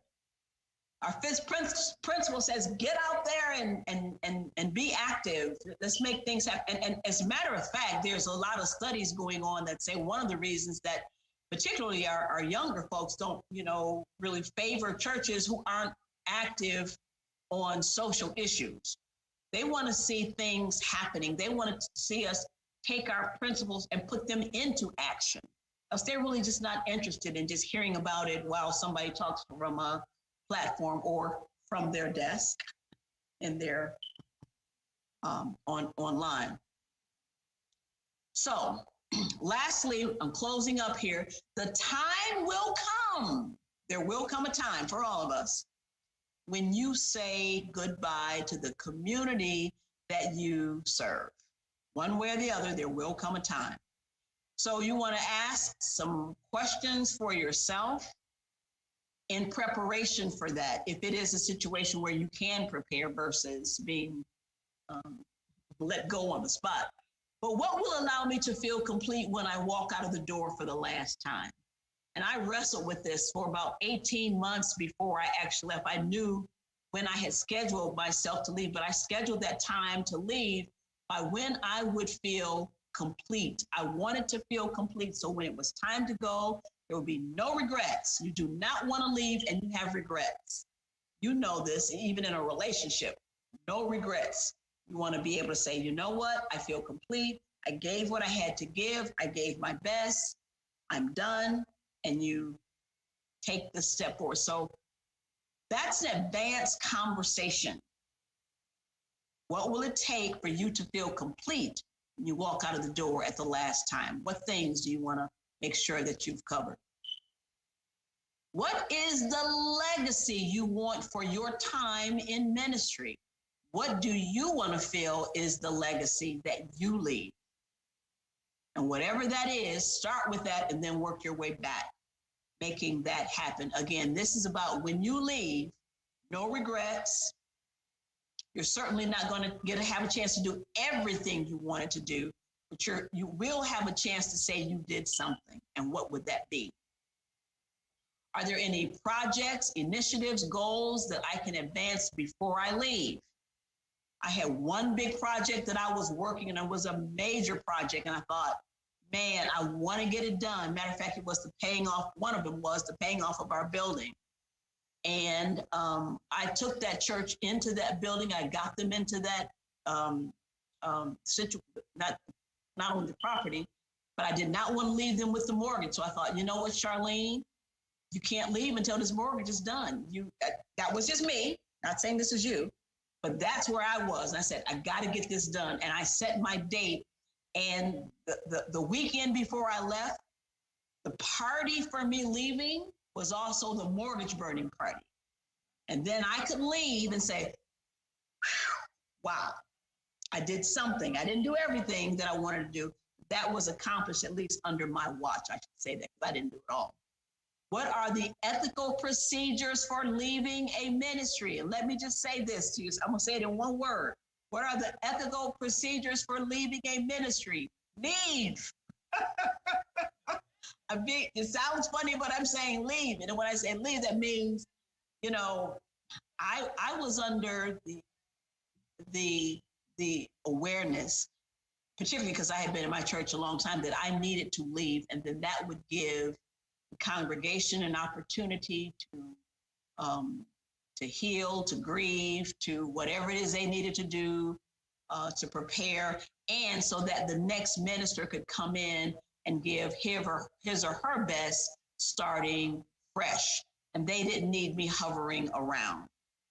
Many people wanted me to hover around and wanted to still call me and email me and text me and tell me what was going on. And I put a clip to that. Look, nope. It's hard to do. But if you're going to leave, leave. If you're not going to leave, don't leave. But if you leave, leave. Sounds easier, and that's easier said than done. I dare say that's easier said than done. It is difficult to leave. We've got history, we have relationships. We've christened a lot of babies and married a lot of folks and did memorial services for aunts, uncles, children of members of the community. It is not an easy thing to do, to leave. But if you have made the decision to leave, when you leave, leave. It's my recommendation. And that's also ethical because you give an opportunity for them to go on. So prayer and silence. Are there things left unsaid, unacknowledged, and incomplete? Whatever the things is, I made a list of things that were unsaid, unacknowledged, and I simply did it. Are there any circumstances or people I need to forgive? And there were a couple I had to work on myself. Because again, my goal was to leave, completely leave, and then also to feel complete. Have I operated with integrity to the best of my understanding? If not, where do I need to make amends? And I did. There were some places I needed to make amends. A few Saturdays before I left, I would have a Saturday, and I'm not suggesting you do this. I'm just telling you what I did in my process to make sure this was handled. Invited people to come to tea, and they could sign up to come, and people came maybe 15, 20 people at a time on a Saturday, and just talk to me. They knew I was leaving. Anything else you want to say to Reverend Charlene? Anything, any conversations? And there were some people who came and said, I'm glad you gave me this time because I really wasn't happy with you when you said, we had to cover up the swimming pool. And I've never really gotten over the fact that you were the one that said we should cover up the swimming pool, and we did.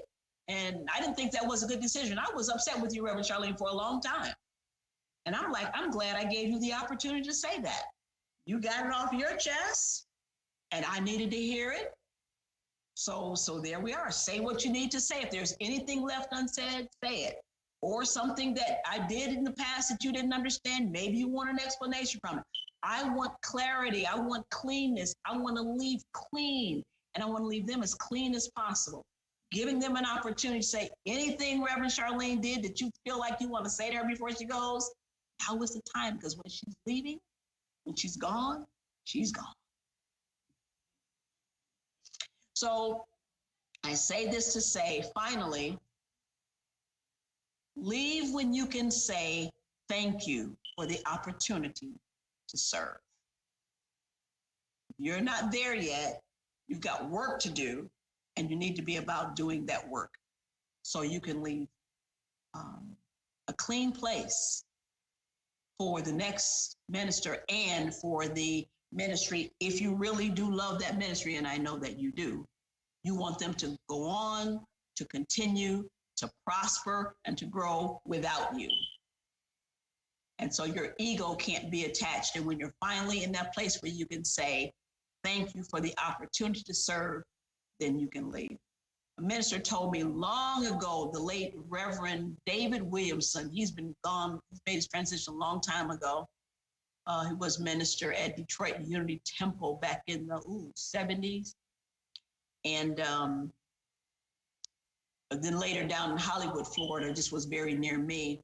And my first week out of ministerial school, he and I and a bunch of ministers met for a meeting. And he said to me, Charlene, I'm going to tell you this now. He said, leave when everything is going well, and leave while they love you and you love them.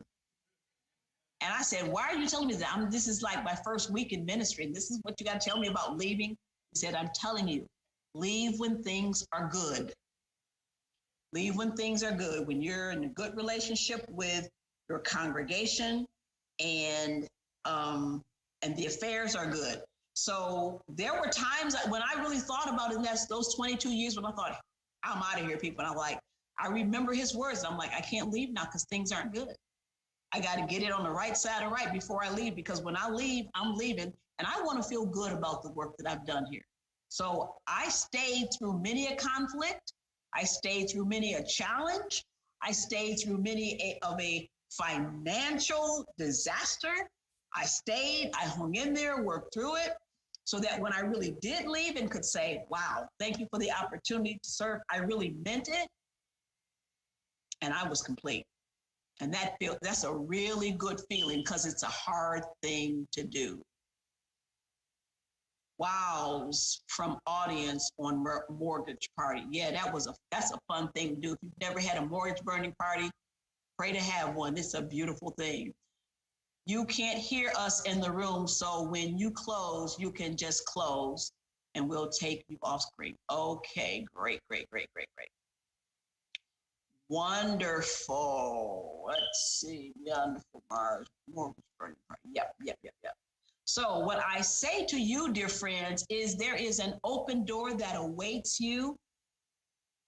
The open door to abundant possibilities for good and for the good works that you all are already doing in your spiritual community, in the greater community where you serve, and in the world. In the world. Sometimes we kind of feel like we're in this little piece, but your little piece is a contribution to the whole world that we all get to live in. I bless the work that you do. Ministry, I say this to my students in the Urban Ministerial School, ministry ain't easy. And I say ain't. It ain't. It is not easy work, but I have to say it is the most rewarding work that we get to do if we lean into it, spirit guided, spirit directed, heartfelt work that we do. If we lead from the heart, we will never be led astray. So I love you. I thank you for this opportunity to talk about ethical spiritual leadership with you. I bless you, and may you always go forward in love, peace, harmony, and joy as you change the world. Yes, you are change makers right now. God bless you. Bye, everybody.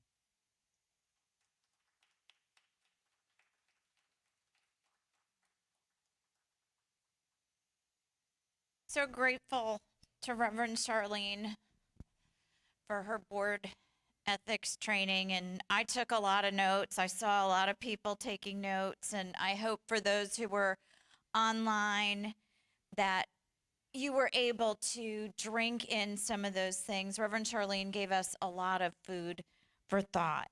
And this is the virtual part of our program. But if you are here in the building, Gabrielle Claiborne and Linda Hertzer are setting up outside. They will be physically here with us live and in person.